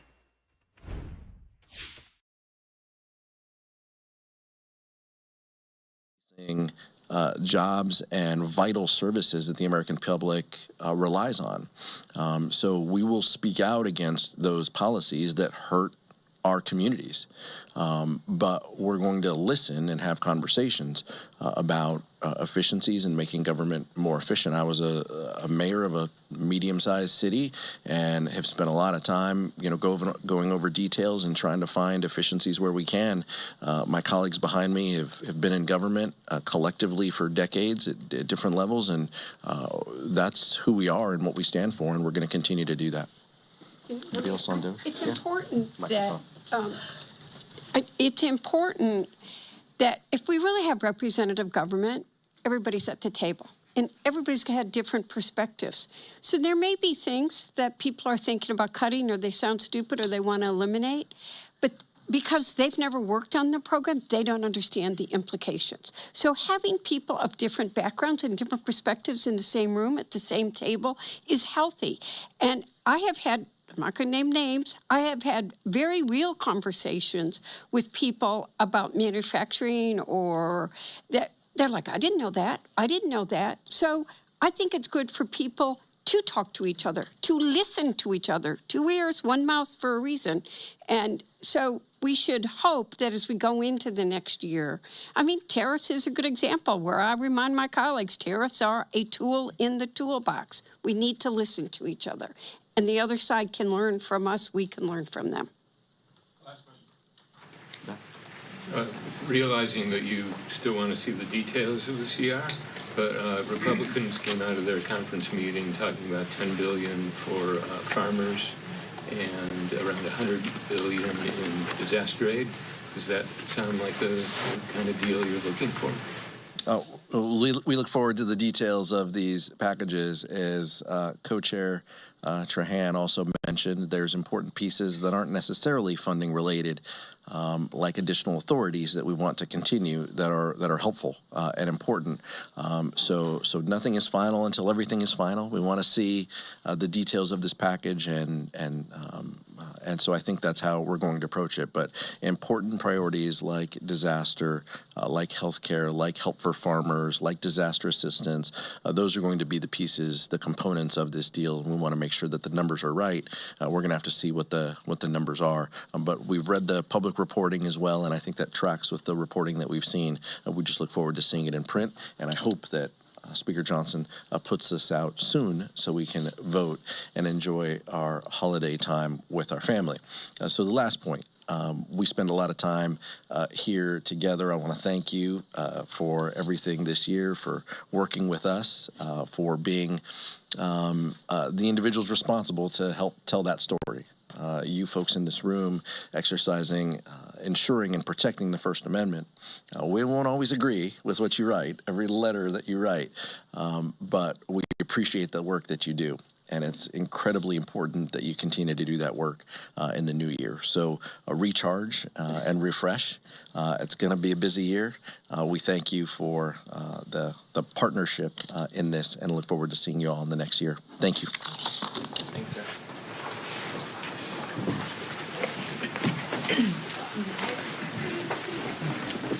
And then we're just listening there to that live feed, the weekly press conference that is held by House Democrats. Now, earlier today, as I mentioned, we did also have a feed of GOP members, and they answered a variety of questions, particularly having to do with President-elect Trump and his administration set to take over now in January of 2025. And then earlier today, we also showcased an event live where Vice President Kamala Harris made an appearance in Maryland for a youth event. So all of those things we do have our eye on for you here at Live Now from Fox. We do have a live look as well out of the White House in Washington, D.C., where I had up on your screen throughout the remainder of the comments made by House Democrats there. on Capitol Hill. And we also have a live look at an event that we are waiting for it to get started at around 1:15 today East Coast time at 10:15 Pacific. We are expecting a State Department briefing with the spokesperson Matthew Miller. Now, we are expecting that a lot of the questions he's going to be receiving are going to have to do with the situation developing in Syria, but also the latest when it comes to the war happening in Gaza. As we know, the Associated Press is reporting that after months of deadlock, Israel and Hamas appear to be moving closer to a ceasefire to end their 14-month war. The AP goes on to say that top officials from the U.S., Qatar, and Egypt have resumed their mediation efforts in recent weeks and reported greater willingness by the warring parties to wrap up a deal. In a key concession, Hamas officials say they are prepared to show more flexibility on the timing of an Israeli troop withdrawal from Gaza, and Israel's defense minister, Israel Katz, said Monday that a deal is closer than ever. So we're hoping to get some more information on this looming ceasefire deal and also what comes next, as we know that a rebel group has taken over in Syria after the fall of the Assad dictatorship. We're stepping away for our final commercial break of this hour. All this and more when we come back.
Welcome back into Live Now from Fox. I'm your host, Corella Lahara, and I do have a few live looks from around the country where we are expecting some live events to get underway and also some more commentary on some of these key headlines that we have been following throughout the last several weeks. And we will continue to do so throughout the day today. This first live look over in New York that I want to showcase, it's a stakeout, what we call, for the United Nations, where sometimes we do see some of these delegates come out and make comments after the Security Council meets to speak on these key issues that we continue to track internationally.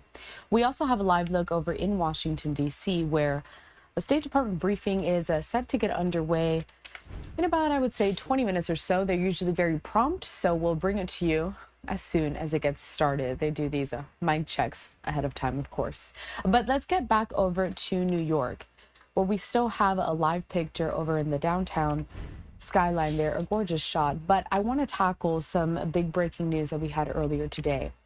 And it has to do with the alleged Gilgo Beach killer. He is being charged with a 7th murder. So according to our partners at Fox 5 in New York, Here's what we know. Suspected Gilgo Beach serial killer Rex Heuermann was charged with a 7th murder on Tuesday morning in the death of Valerie Mack. I do have some footage here of that suspect that I'm going to bring for you just so that you can get a little more context. You may not remember exactly what story I'm talking about, but this is him, Rex Heuermann. And so we learned earlier today that Heuermann was arraigned in Suffolk County Court on a superseding indictment, adding a new charge of second-degree murder. Also in this footage, you see photos of some of the other victims in which he has been charged in their murders. So Heuermann charged with killing 6 of the women whose remains were found on Long Island, and he has pleaded not guilty to all of those charges.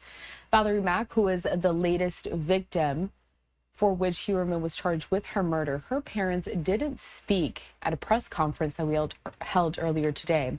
But 4 other victims' relatives gave the Macks roses and hugs, and through an attorney expressed their sadness and solidarity.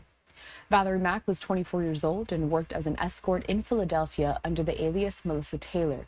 She was last seen by her family in Port Republic, New Jersey in the spring or summer of 2000, but was never reported missing. Mack's partial skeletal remains were found on Mill Road in Manorville, Long Island, back in 2000. Additional remains were discovered in 2011 during the search for Shanann Gilbert on Ocean Parkway, more than 10 years later, and they were unidentified until genetic testing revealed her identity in 2020.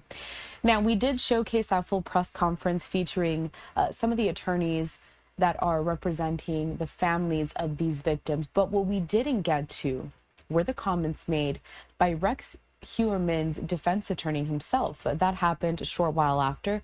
So let's get to those remarks next as we continue to cover the latest in the story.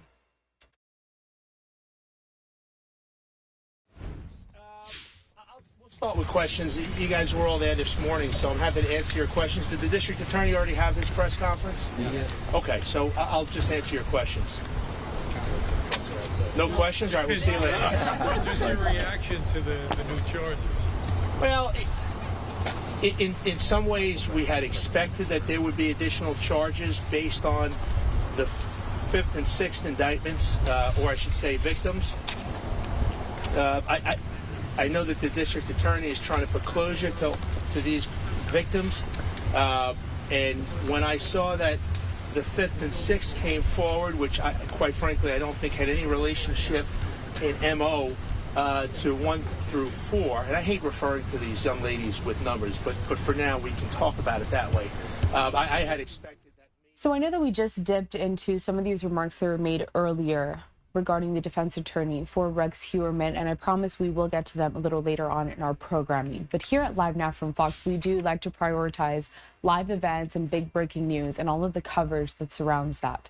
So I want to head to our partners at Fox 2 in San Francisco because they are following a story regarding the killing of a CEO here.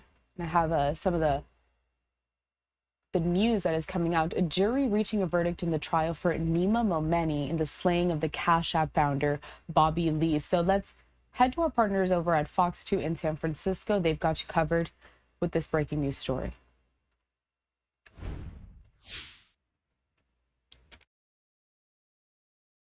What we saw inside the courthouse, but typically in California, and here of course in the Hall of Justice in San Francisco, the jury will make that guilty verdict. They'll tell them how they, and by the way, it took a lot for them to get here too, because the judge was instructing them, if you don't find him guilty on that first-degree murder charge, consider all these lesser charges too. If it weren't second-degree murder, was it voluntary manslaughter, was it involuntary manslaughter? That's exactly what the jury did, and that lines up exactly with what a lot of our experts suggested was due. They spent 7 full days of deliberations, hoping that they could get to this, they have to do this unanimously, get to an agreement. They decided that that first-degree murder charge did not fit the conviction. It was, in fact, that second-degree murder charge that they felt was most appropriate for this case. Yeah, just going back to a little bit of what happened in this case here, Momeni did take the stand. He has 5 defense attorneys, by the way, high-profile defense attorneys. He did take the stand and said that Lee attacked him after Momeni joked that Lee should could be with his family instead of going to a strip club.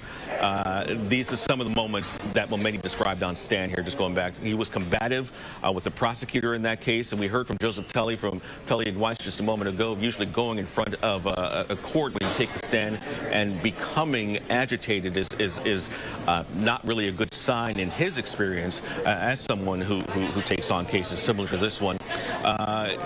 This case, we saw a lot of testimony from Momeni's sister because it revolved a lot around her and what Momeni said Lee did, or at least drug dealer did to his sister. We did not see her. I didn't catch a glimpse of her today, but we had seen her coming in and out of court when she was actually called to testify on the stand for several days earlier in the trial, but I did not see her going in, but I could be wrong.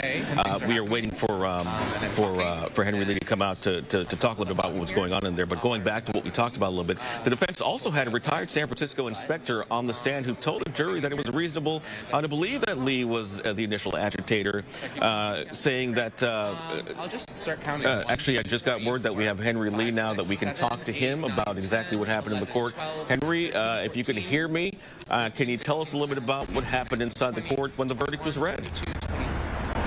Yeah, well, within minutes ago, the jury found Nima Momeni guilty of second-degree murder, as well as an allegation that he used a knife. So what this means is that he could face 16 years to life in prison in the deadly stabbing of Bob Lee. Now, that second-degree murder means that they did not find that he acted with premeditation or deliberation. That would have carried 25 or 26 years of life if they found him guilty of first-degree murder. So, again, the headline is second-degree murder after this jury of 6 men and 6 women found him not guilty of first-degree murder. They went to the next rung, so to speak, guilty of second-degree murder. At first, when they said not guilty of first-degree murder, his attorney who's in town, Tony Brass, kind of put his hand on him as if, to revel in that decision. But then it came back guilty of second-degree murder. The same attorney put his hand on him again. No visible reaction from him, and because his back was to us. But again, the family of Bob Lee was there. I couldn't see their reaction at this point, but there were some hands also put in their direction. But again, a full packed courtroom, and the sentencing of Nima Momeni will be at a later date. And we know that sentencing is going to come from the judge themselves. There are some court cases where the jury can actually determine the sentencing, but that will be coming from the judge. Have they actually set that date just yet, Henry? Not yet. Didn't hear a date unless it was really chaotic afterwards. We were trying to get out to tell you guys the verdict. We expect to do hear from DA Brooke Jenkins, who was in the gallery. We hope to hear from family members of Bob Lee, as well as any other interested parties. Now, to know, I did see 3 alternate jurors who came back for the sentencing. They did not participate in the deliberations, but because they've put so much of their life into the 6-week trial, testimony, witnesses, they came back on their own time to be there when this verdict was read. And Henry, is there any indication that any of the jurors will speak with reporters after this case? Again, it made national headlines. They were told by the judge that they are welcome to do so, and it's up to them to decide whether or not they want to talk to us. We have Christian Captain and my colleagues all upstairs right outside Department 28 waiting as we speak to see if anyone wants to talk to us, including jurors. All right, we see that someone's getting ready to speak. I can't tell who this is, but let's listen in and see if we can learn more about what happened in the courtroom just a short time ago.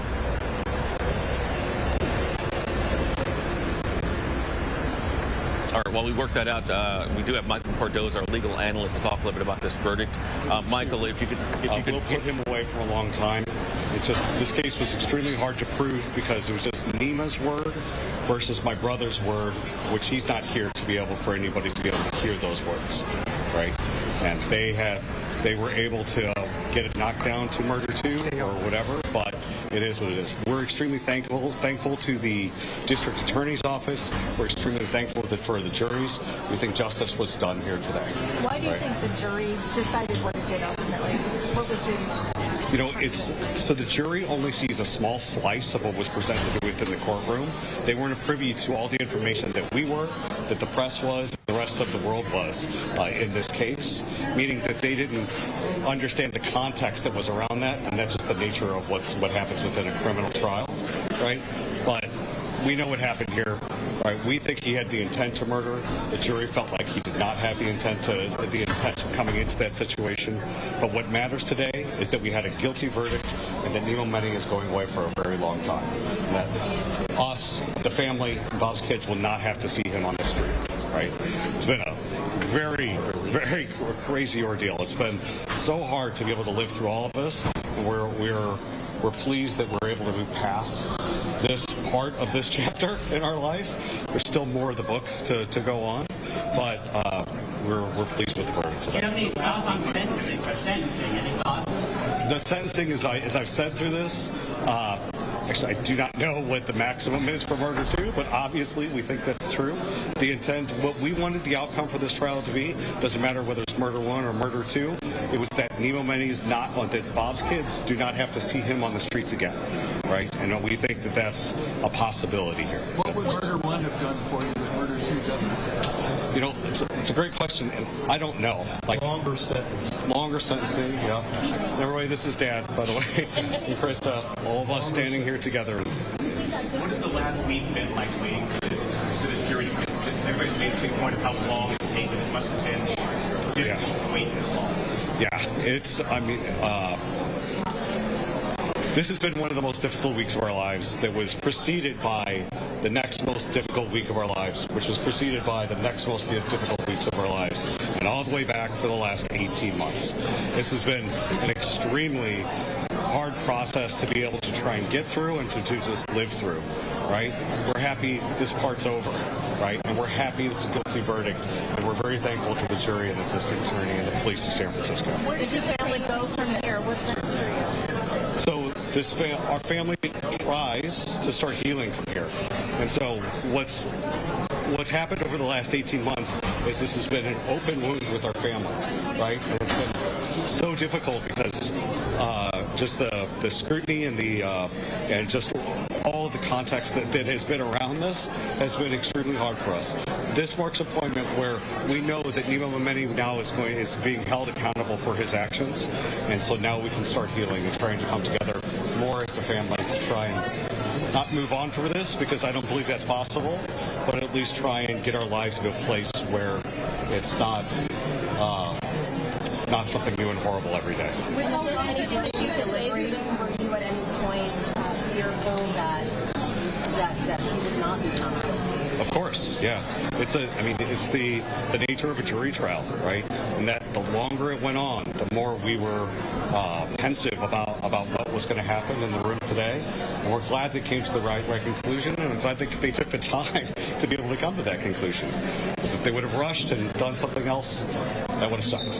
Yeah, you can say anything to... One second, let me get here and I'll come right back to you, okay? If there's anything to say to Nemo's family or to him directly, what would you like to say? Nothing would feel that. The blood is on their hands. Yeah, the mother, the sister, and the brother-in-law. Our fight is not over yet. So it was clear for us within the courtroom of what happened, right? Not only did Nemo perpetrate this crime, but also the people in his immediate circle were helpful in trying to cover that fact up. And that helped them to get the charges down to murder 2 today, right? And so we believe that all of them should feel as guilty as Nemo does today, right? They are, it's hard to fathom where people reach down to the depths of what they are to be able to come to the conclusions and come to the actions that Nemo and the people in his halo were in, that they did that night, right? And so, honestly, I don't have anything to say to him directly because I don't think that's worth it, right? And he's going to be in jail for a long time, and he doesn't deserve your attention, and he doesn't deserve mine. Krista, you want to say a little more? Yeah, what do you mean not doing? If it wasn't for Kazar's manipulation, drug abuse, and promiscuity, we might still have Bob for his birthday this year. No, it's well, we can do private interviews later. Good job. Okay. How will you celebrate Bob's birthday? If you guys hadn't noticed, we had, I think 30, 40 people here today that came in support of Bob, which was awesome to see. So we're going to spend some time with those people, and we're going to talk about Bob, and we're going to we're gonna have a good day. It's been a long time, but we're gonna have a good day today, and the best we can, and we're gonna spend time with those people today. Is today his birthday? No, Bob's birthday is Friday, actually. Yeah. What do you think about the DA's office and the job they did?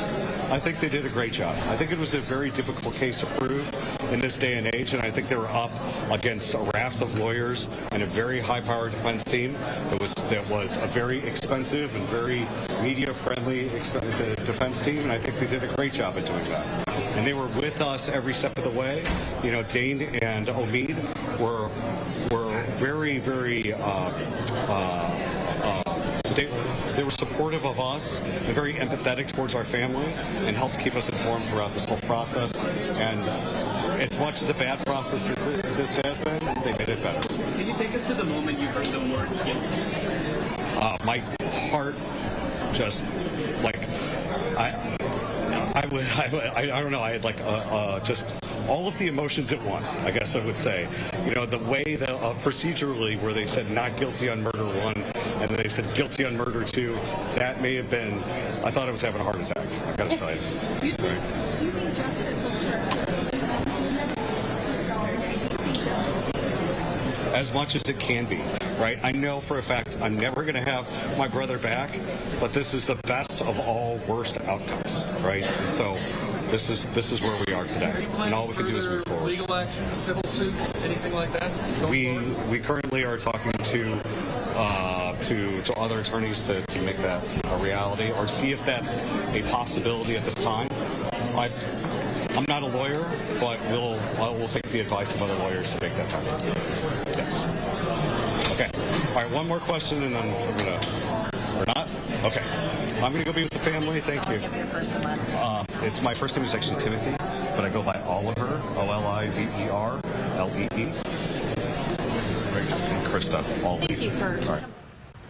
Listening in as we hear the brother of Bob Lee speak just moments after the jury verdict was announced that the killer of his brother has been found guilty of second-degree murder. Hearing from Timothy there, who goes by Oliver, speaking about his brother, saying that this is the best of all worst outcomes, saying he just about felt like he was having a heart attack when he first learned that the first-degree murder charge was rejected and then found guilty on second-degree murder. Next to the brother of the victim here, we saw his father actually standing right behind him, and then Bob Lee's ex-wife as well. Yeah, who is one of many people that have been very vocal, outspoken, critical about the defense in this whole process. As you might imagine, emotions on this side of things can certainly, direct your comments and your attention. But we heard her before the verdict say that the defense was argument, quote, garbage. Yeah. She used the word garbage. You know what? Here we see DA Brooke Jenkins. Let's see. She actually hasn't said much at all, I think, publicly during this trial. But Henry Lee did say that she's expected to speak about what is happening. She was in the gallery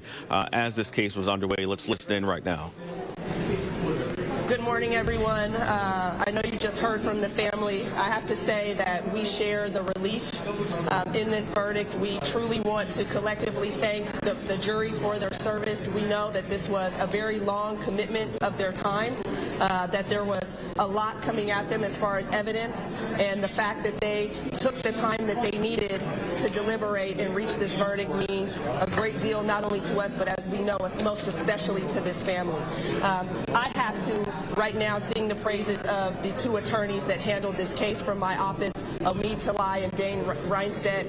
I know these two from having worked with them in our homicide unit prior to becoming the district attorney, and I knew and was confident that we had two of our best handling this case. And I think the verdict is a testament to the hard work that they put in, to the great lawyers that they are, and to their commitment to justice and to this making sure that this family received justice.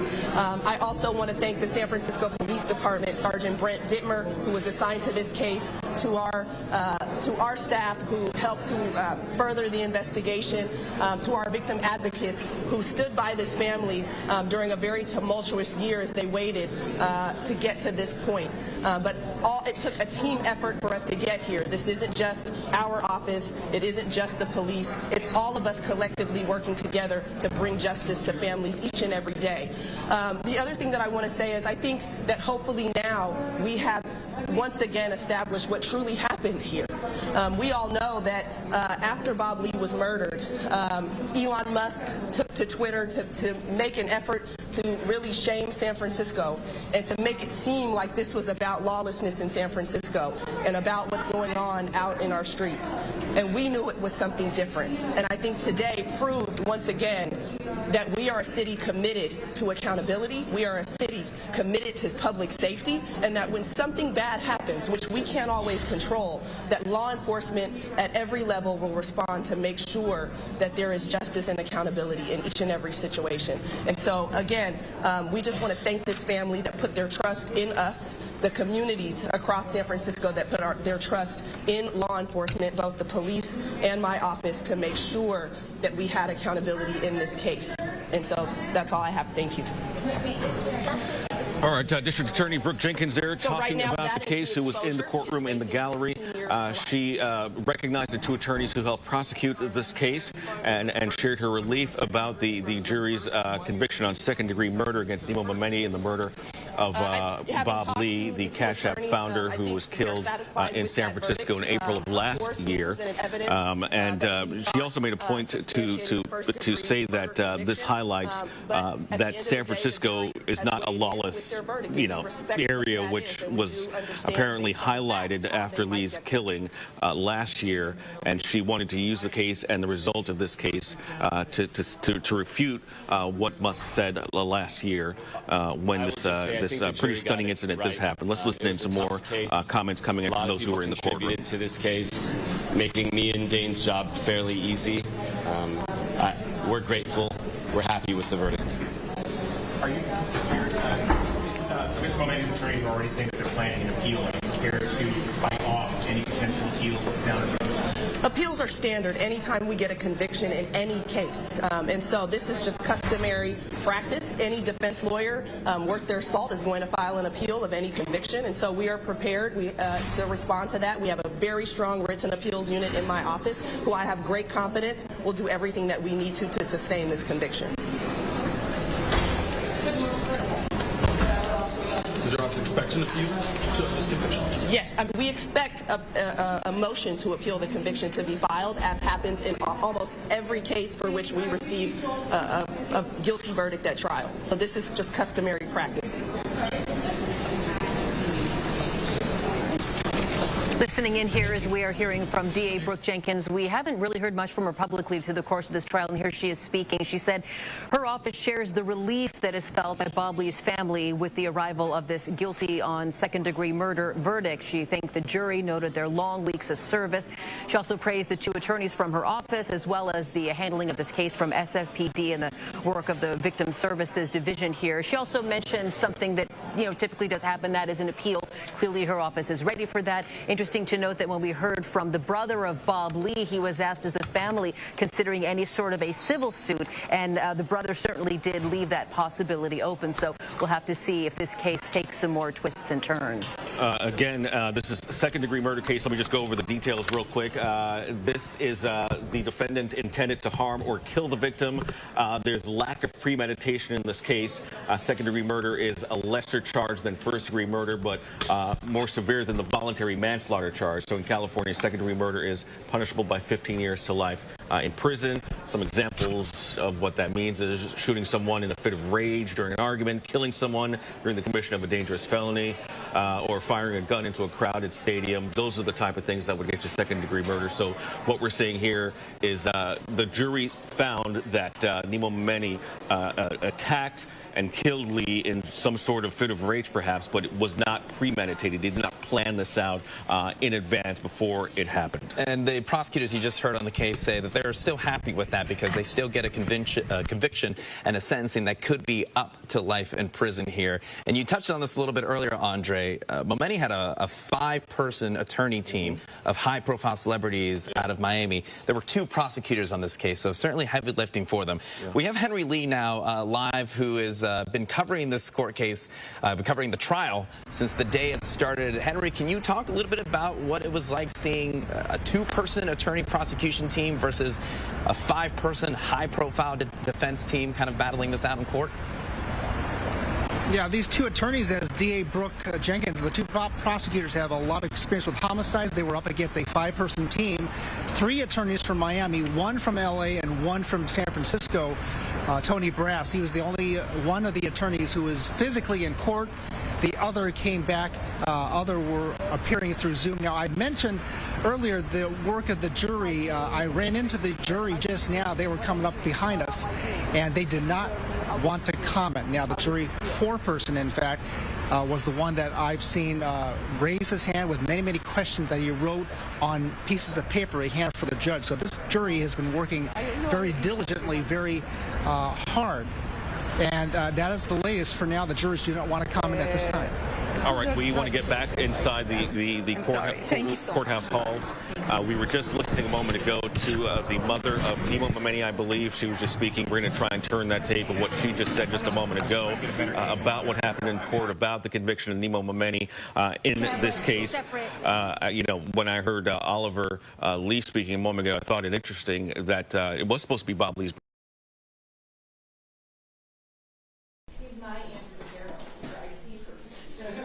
No, don't minimize McGarrett.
Yes.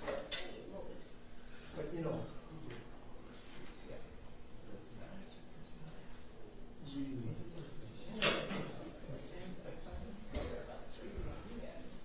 he's got and I had guys that cooperate, you know, so I've tried like 5 cases now for some years. It's fun, you know, it's just playing baseball games in Yankee Stadium. It's really cool, but it doesn't happen that often. Like I've got 2 right now, one that's 80%, and another one coming up. Those are just single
Trifessa on behalf of the people. We're ready to proceed if the court is. Yes. People call Sierra Ramirez to the stand. Thank you. And just, I'm going to recall the case numbers, counsel. So calling case numbers 24233, I'm sorry, second amended. So calling case numbers 246318 and 246421, people of the state of Michigan versus Carlos Jose Hernandez and Joshua Zuazo. Thank you, Your Honor. John Petrofessa and Andrew McGarrow on behalf of the people. Thank you. Paula Michelle Lawson on behalf of Mr. Carlos Hernandez. And Michael McCarthy, P3016 on behalf of Joshua Zuazo. Thank you. And my understanding is we have one more witness? One very quick witness, then one statement witness. Okay. And then we should be resting. Thank you.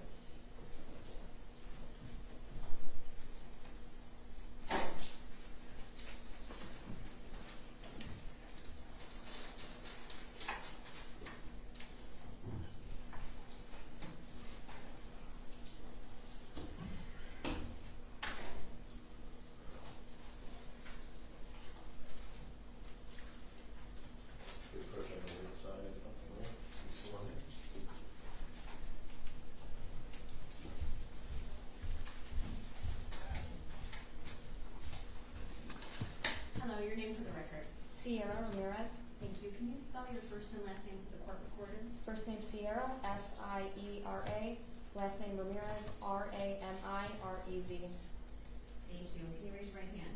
Do you solemnly swear or affirm that any testimony you give in this matter will be the truth, the whole truth, and nothing but the truth, so help you God? I do. Thank you. Go ahead and proceed. Good afternoon. Good afternoon. If you do me a favor and speak up a couple notches, the other table has to make sure they hear you too, okay? Can you tell us how you're employed? I work for the Oakland County Sheriff's Office. I work in the forensic laboratory there. Okay. And how long have you been doing that? Just over 4 years. Do you have any special training or expertise? I work specifically in the forensic DNA unit doing biology testing, and I am also a member of the crime scene unit. Okay. Let me direct your attention back to October 11th of this year. Were you working in that capacity on October 11th?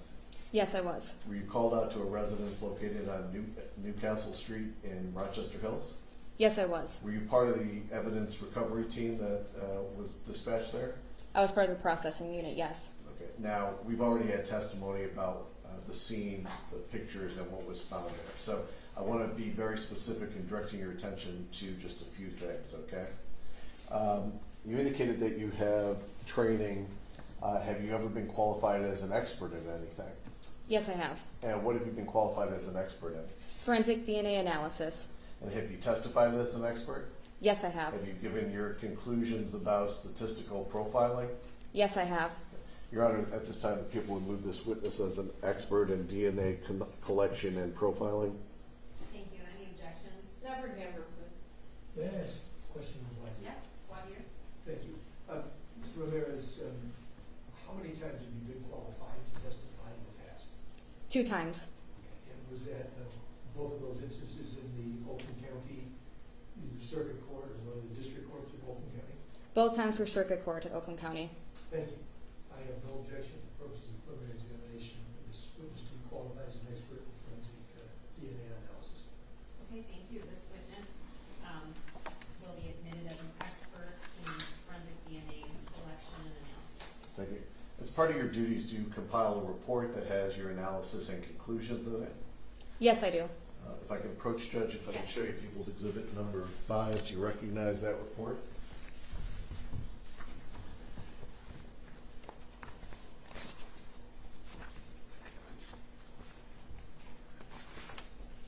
Yes, I authored this report. Okay. I want to be very specific. I know there was a lot of things submitted. Some things haven't been tested yet. But one of the things that has been tested, and I'm going to direct my questions to that, is item 172855. Do you see that on your report? Yes, I do. And can you tell us what that item is and relates to what evidence was located? This was 1 sealed brown paper bag containing 2 large zip tie swabs. Because I was at the scene, I know this was collected from the basement of the house. Okay. And do you know who actually did the swabbing of that set of zip ties? I actually did the swabbing at the crime scene myself. Okay. Did you later do an analysis of those zip ties? Yes, all the processing was done in our laboratory. Okay, and with the samples that you had submitted of known quantities, did you come up with any DNA profiling comparisons that match individuals in this case and those zip ties? Yes, I did complete a profile that was obtained, and I did comparisons to this evidence. Okay, and was one of the defendants' DNA located on that? May I reference the report? Yes.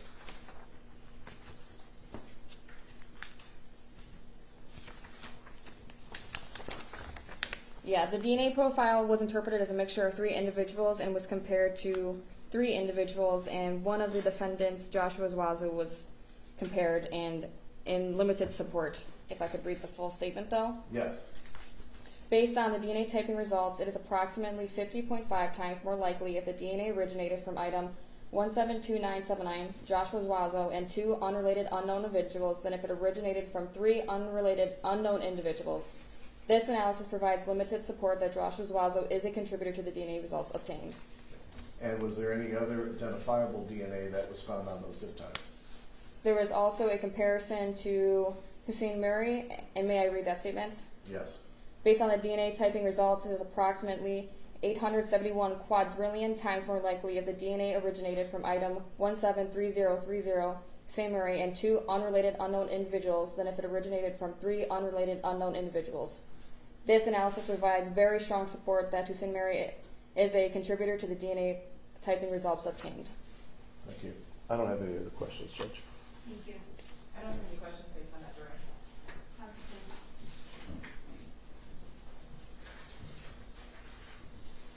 Mr. Hernandez, my name is Michael McCarthy. I represent Joshua Zwazo. I have just a few questions to ask you here this afternoon regarding the testimony. If I don't make myself clear, please tell me that, and then I'll rephrase the question, okay? Sounds good. All right, thank you. You said you collected the zip ties in the scene that you were sent to by the Sheriff's Department, correct?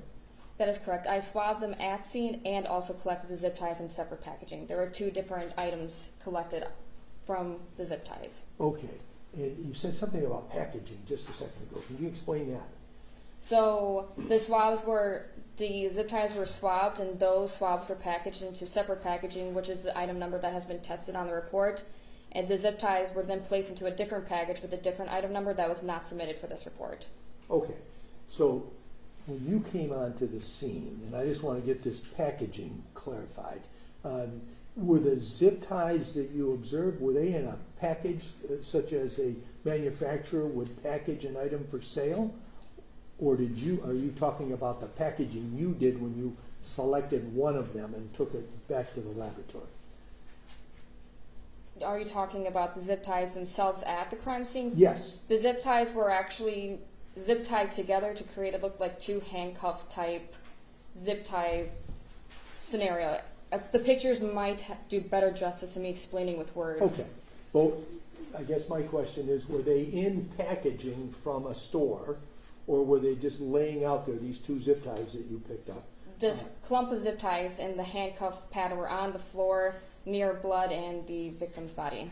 Was there any packaging? No packaging, no material with it. Thank you. Now, the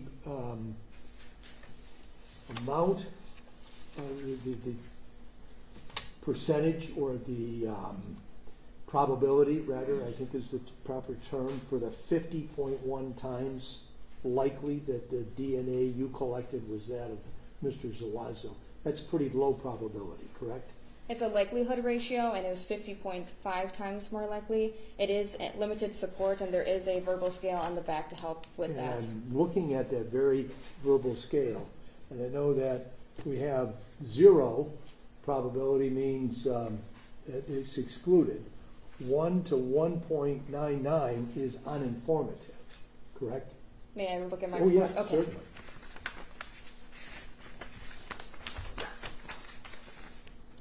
Yes, 1 to 1.99 is uninformative. And then the next category goes from 2 to 99.9, and that's limited support, correct? That is correct. And that's where you say this probability for the DNA being that of Mr. Zwazo is 50.5, correct? That is correct. There are 3 other levels above that level of moderate support, which is 100, to 909 or 9,999, correct?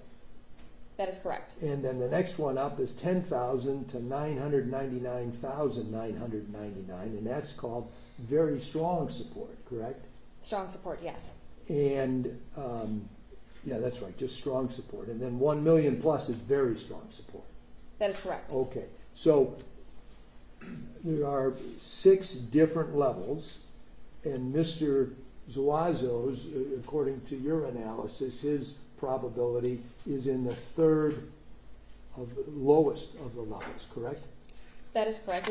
It is an inclusion because on the other side, the statistic may be not a contributor, so the statistic is like a teeter-totter effect where they may fall on one side, exclusion or inclusion. In this case, it does fall on the inclusion side, but yes, in that limited support category. Okay, and that's the best that you can say in terms of the support for, yes, for that statistic. What you found. And when you analyze these zip ties that were put together, as you say, looking like handcuffs, one circular inside the other circular, correct? Correct. They're connected together that way. Was it only one spot where you found any DNA present, or were there many spots on those 2 zip ties where you found DNA? Only one swab was taken at the scene. Well, 2 swabs, one wet, one dry. Being at the scene in that environment, it may not be laboratory environment, but also trying to avoid any staining that could be consistent with blood to make sure that that's not impacting the result also obtained. Okay, because you do have DNA from Hussein Murray that had a very high number, correct? That is correct. Okay, and then how many of these zip ties were recovered at the scene? Just those 2 or more? There were 2 items, both the larger set that we are talking about, and then there was a smaller set similar to a handcuff type setup. Was any DNA recovered from that smaller set? If I reference my report real quick, Certainly. I did actually test that in this report for item 172854 for 2 small zip tie swabs. A DNA profile is not suitable for further interpretation due to its complexity and unknown number of potential contributors. Therefore, no comparison can be done to DNA reference samples. And there were other items that you collected as a part of the team that went to the home during the course of your investigation there, correct? That is correct. And those are still in your laboratory pending testing for DNA on certain of those items?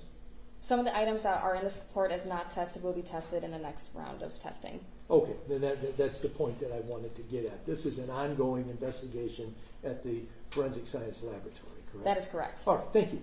Thank you. Thank you, Judge. No redirect. Okay, thank you. Be excused.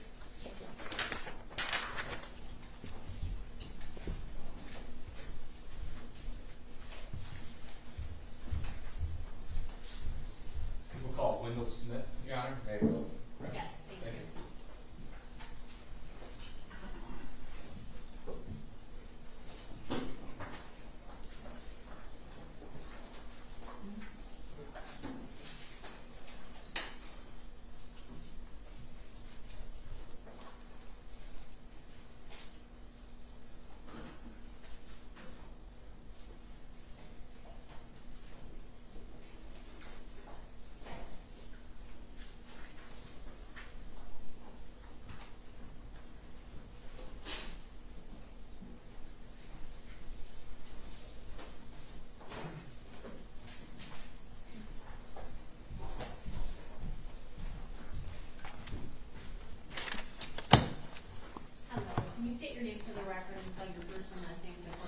Detective Wendell Smith, Wendell, Smith. Thank you.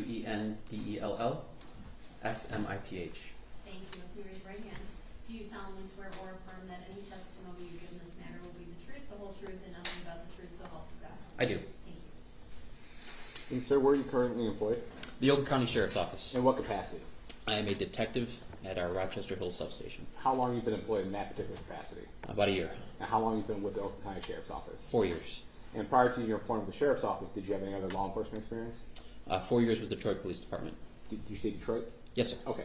I want to direct your attention to October 17th, 2024. At that time, did you go down to Cato Parish in Louisiana? I did, sir. And what made you go there? That is where one of the suspects from a homicide that occurred here in Rochester Hills was arrested. And did you go there by yourself or with somebody else? With a partner, Detective Wiegman. And how did you travel there? We flew down there. So you and Detective Wiegman flew down there to Cato Parish? Yes, sir. Okay. And was that on the 17th? Yes, sir. Okay. And did you speak to the person that you went there to see? I did. Okay. And was that person Carlos Hernandez? It was. And the person you spoke with that day, is that person in the courtroom today? He is. Can you please point to him, identify him by something that he's wearing?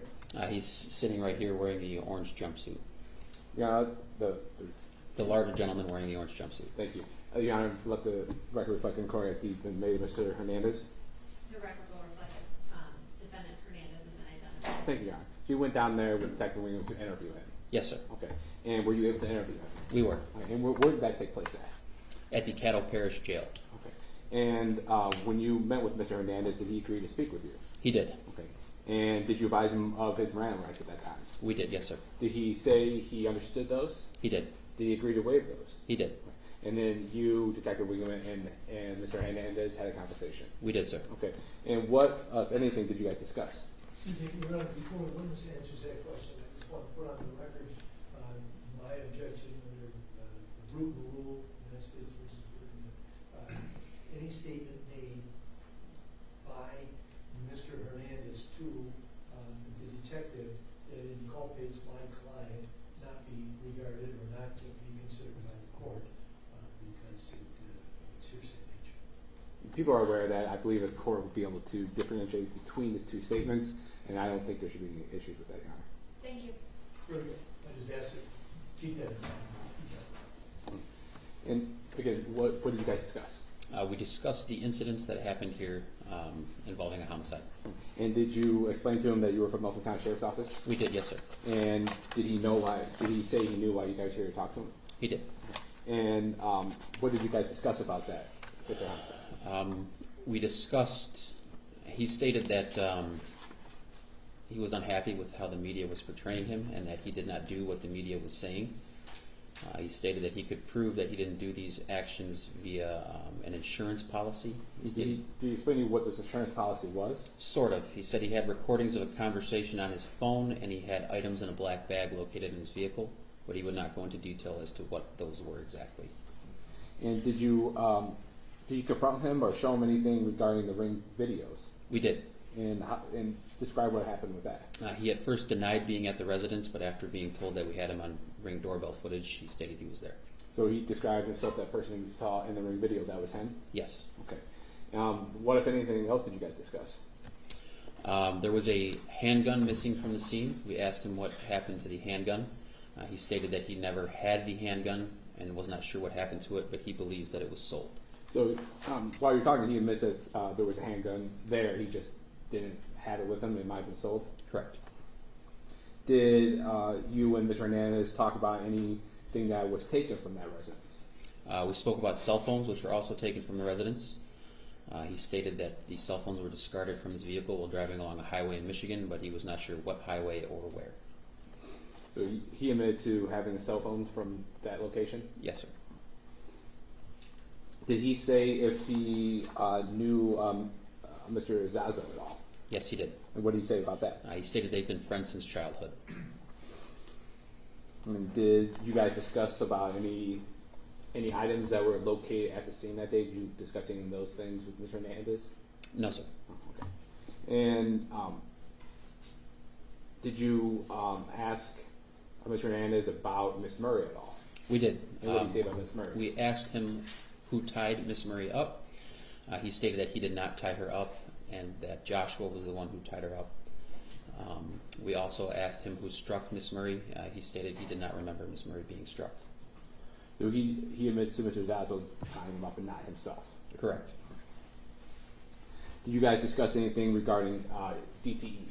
We did. I asked him where the DTE, I guess we'll call it equipment and paperwork, came from. He stated that there was a third-party individual who provided them with the Murray's address and also provided them with the DTE equipment and paperwork. So he informed you guys there was a third party involved regarding that potentially? Correct, regarding, yes, sir. And then did you discuss anything about any of the information you had regarding Lowe's or Home Depot? We did. We asked him why they went to Lowe's. He stated that Joshua wanted to purchase zip ties from Lowe's. And then would that be a fair representation or account of the conversation that you and Mr. Hernandez had on that day? Yes, sir. And after speaking with Mr. Hernandez, what did you do next? The next day, we obtained evidence from the Caddo Parish Sheriff's Office. We took custody evidence and drove it back here to Oakland County, where it was then logged by Detective Downey. And based on your knowledge at the time, that was evidence that was obtained when Mr. Hernandez got arrested? Yes, sir. Right. And when you obtained that evidence from that police agency, were they in bags, or how was that marked? They were all packaged and sealed in bags with a brief description of the items in the bags written on the bag. And you and Detective Wiegman took that back to Oakland County? Yes, sir. And how did you do that? We drove back. You and Detective Wiegman drove back? Yes, sir. That was the next day? Yes, sir. Okay. And you dropped that off to the evidence of the sheriff's office? Yes, sir. And do you recall briefly what any of the items were that were there were various clothing items. There was a hat, a couple masks, shirts, pants, a pair of shoes, pair of boots, jewelry, a hammer. I'd have to refresh my memory if you want anything more than that. Do you have anything with you that would refresh your memory? I do have my report right here, yes, sir. Can you go ahead and take a look at that, and once you're done reading that, if that refreshes your memory, just look at me and I'll ask that question again.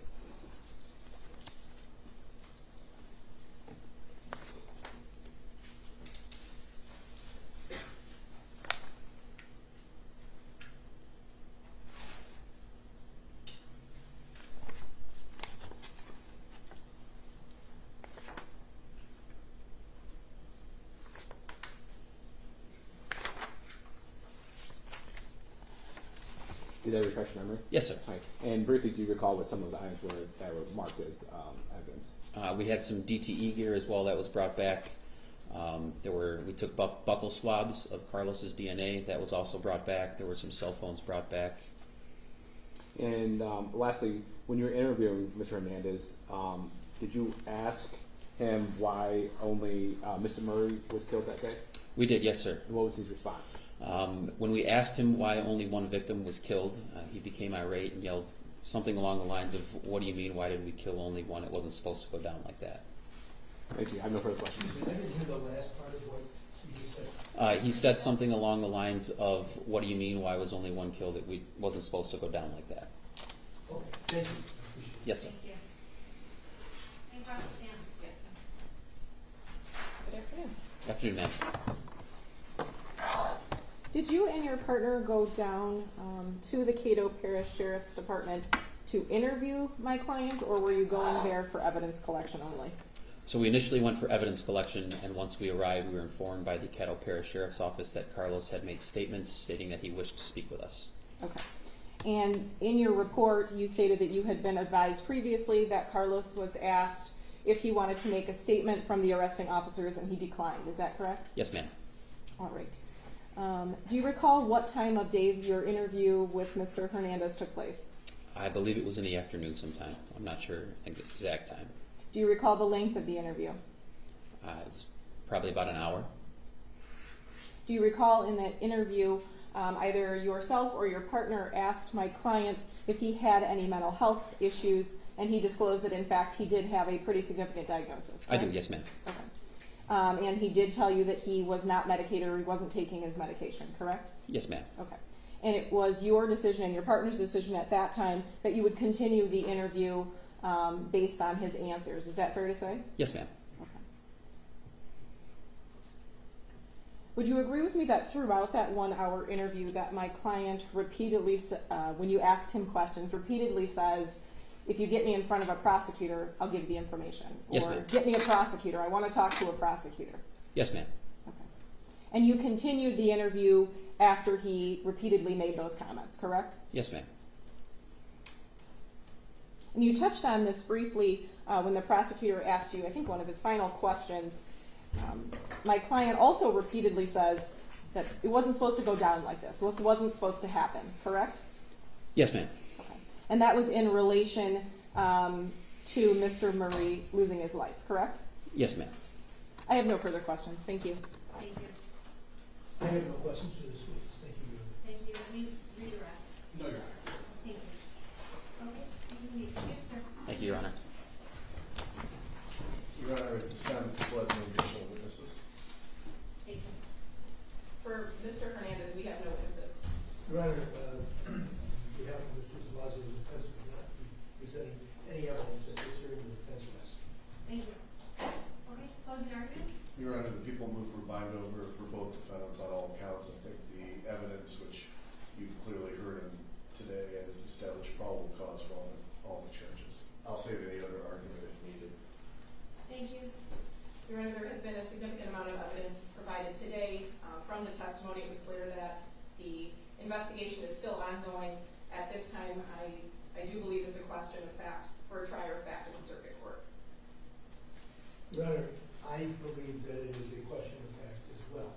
I think there are issues regarding identification. There's continuing investigation being done by the Sheriff's Department, Rochester Hills Police Department, Prosecutor's Office. So I too think that this matter has to be determined by a jury.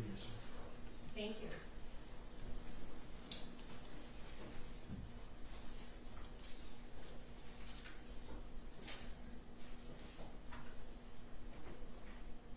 Okay, the defendants have been charged with count 1, homicide, felony murder, count 2, unlawful imprisonment of Hussein Murray, count 3, unlawful imprisonment of Linda Murray.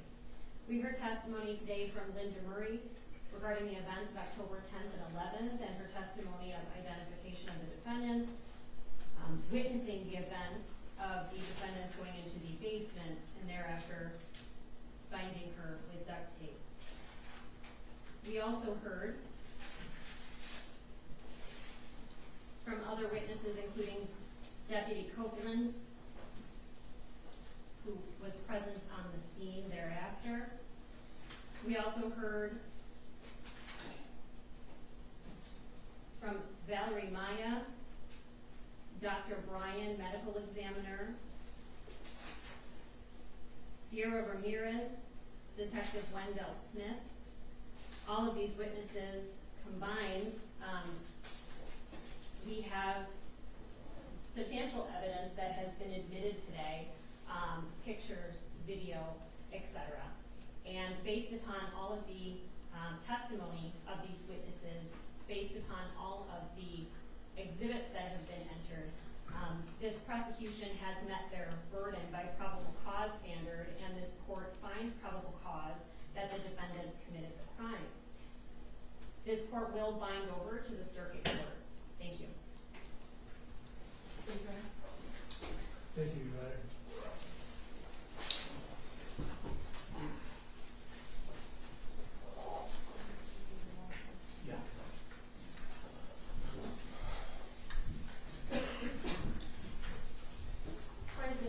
Judge, one last matter. The court had scheduled to hear that motion at the end. I wanted to make sure that was... Yes, this is Mr. Suazo's motion. Yes. Okay, go ahead.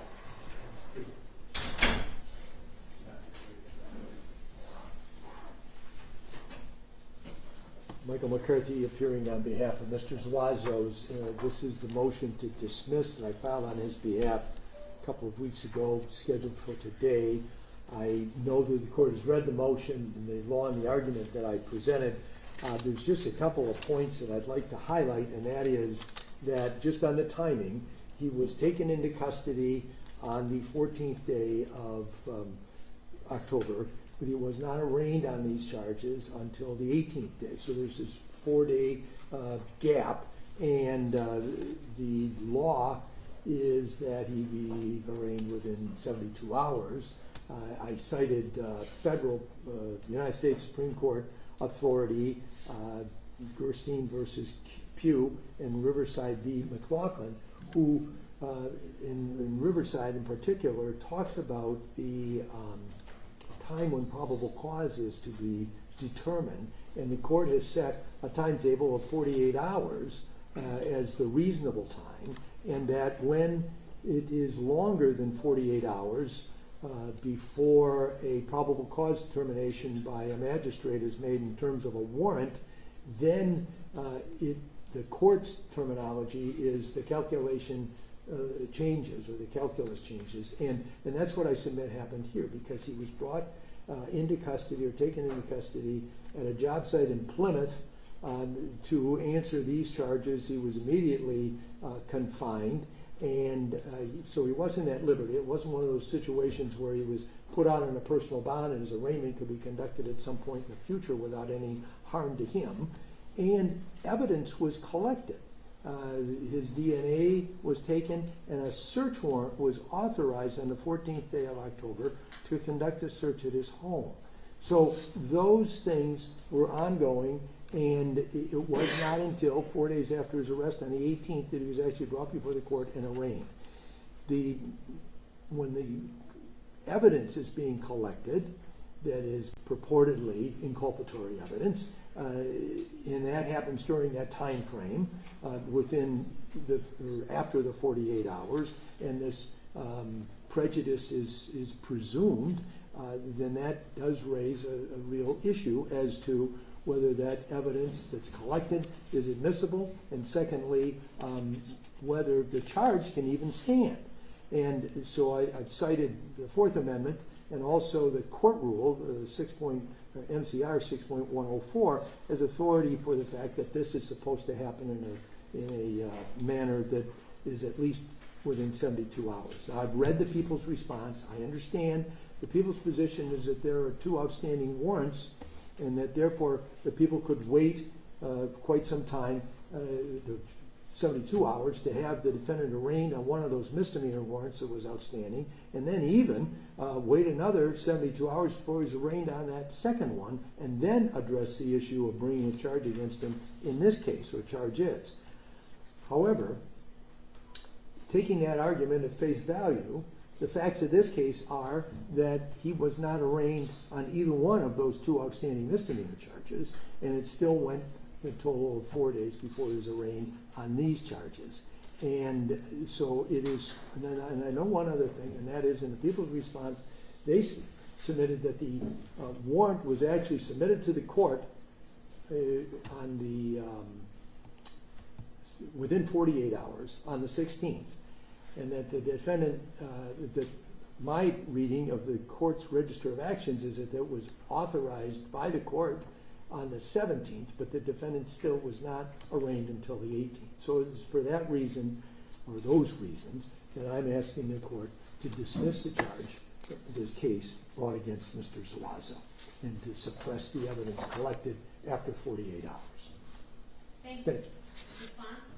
Judge, the court's aware that I did file a timely written response after this motion was filed.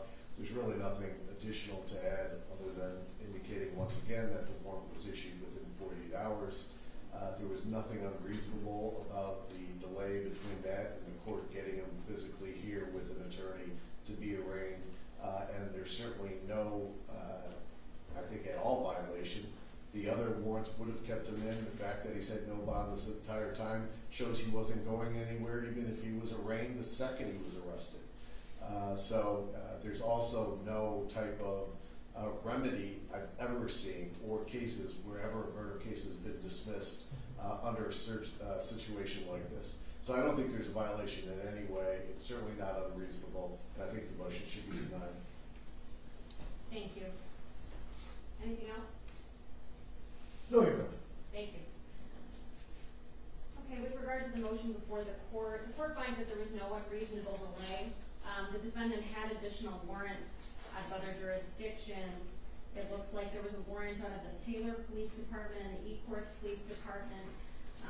This is a murder case. These charges are extremely serious, and I don't believe that there was any unreasonable delay. So for that reason, your motion is denied. Thank you. Thank you, Your Honor. Judge, just one last housekeeping. This is the first time I've ever appeared before you. Will the court issue a written order on this ruling, or should me and Mr. McCarthy write one up to present to the court right now before we leave? You can check.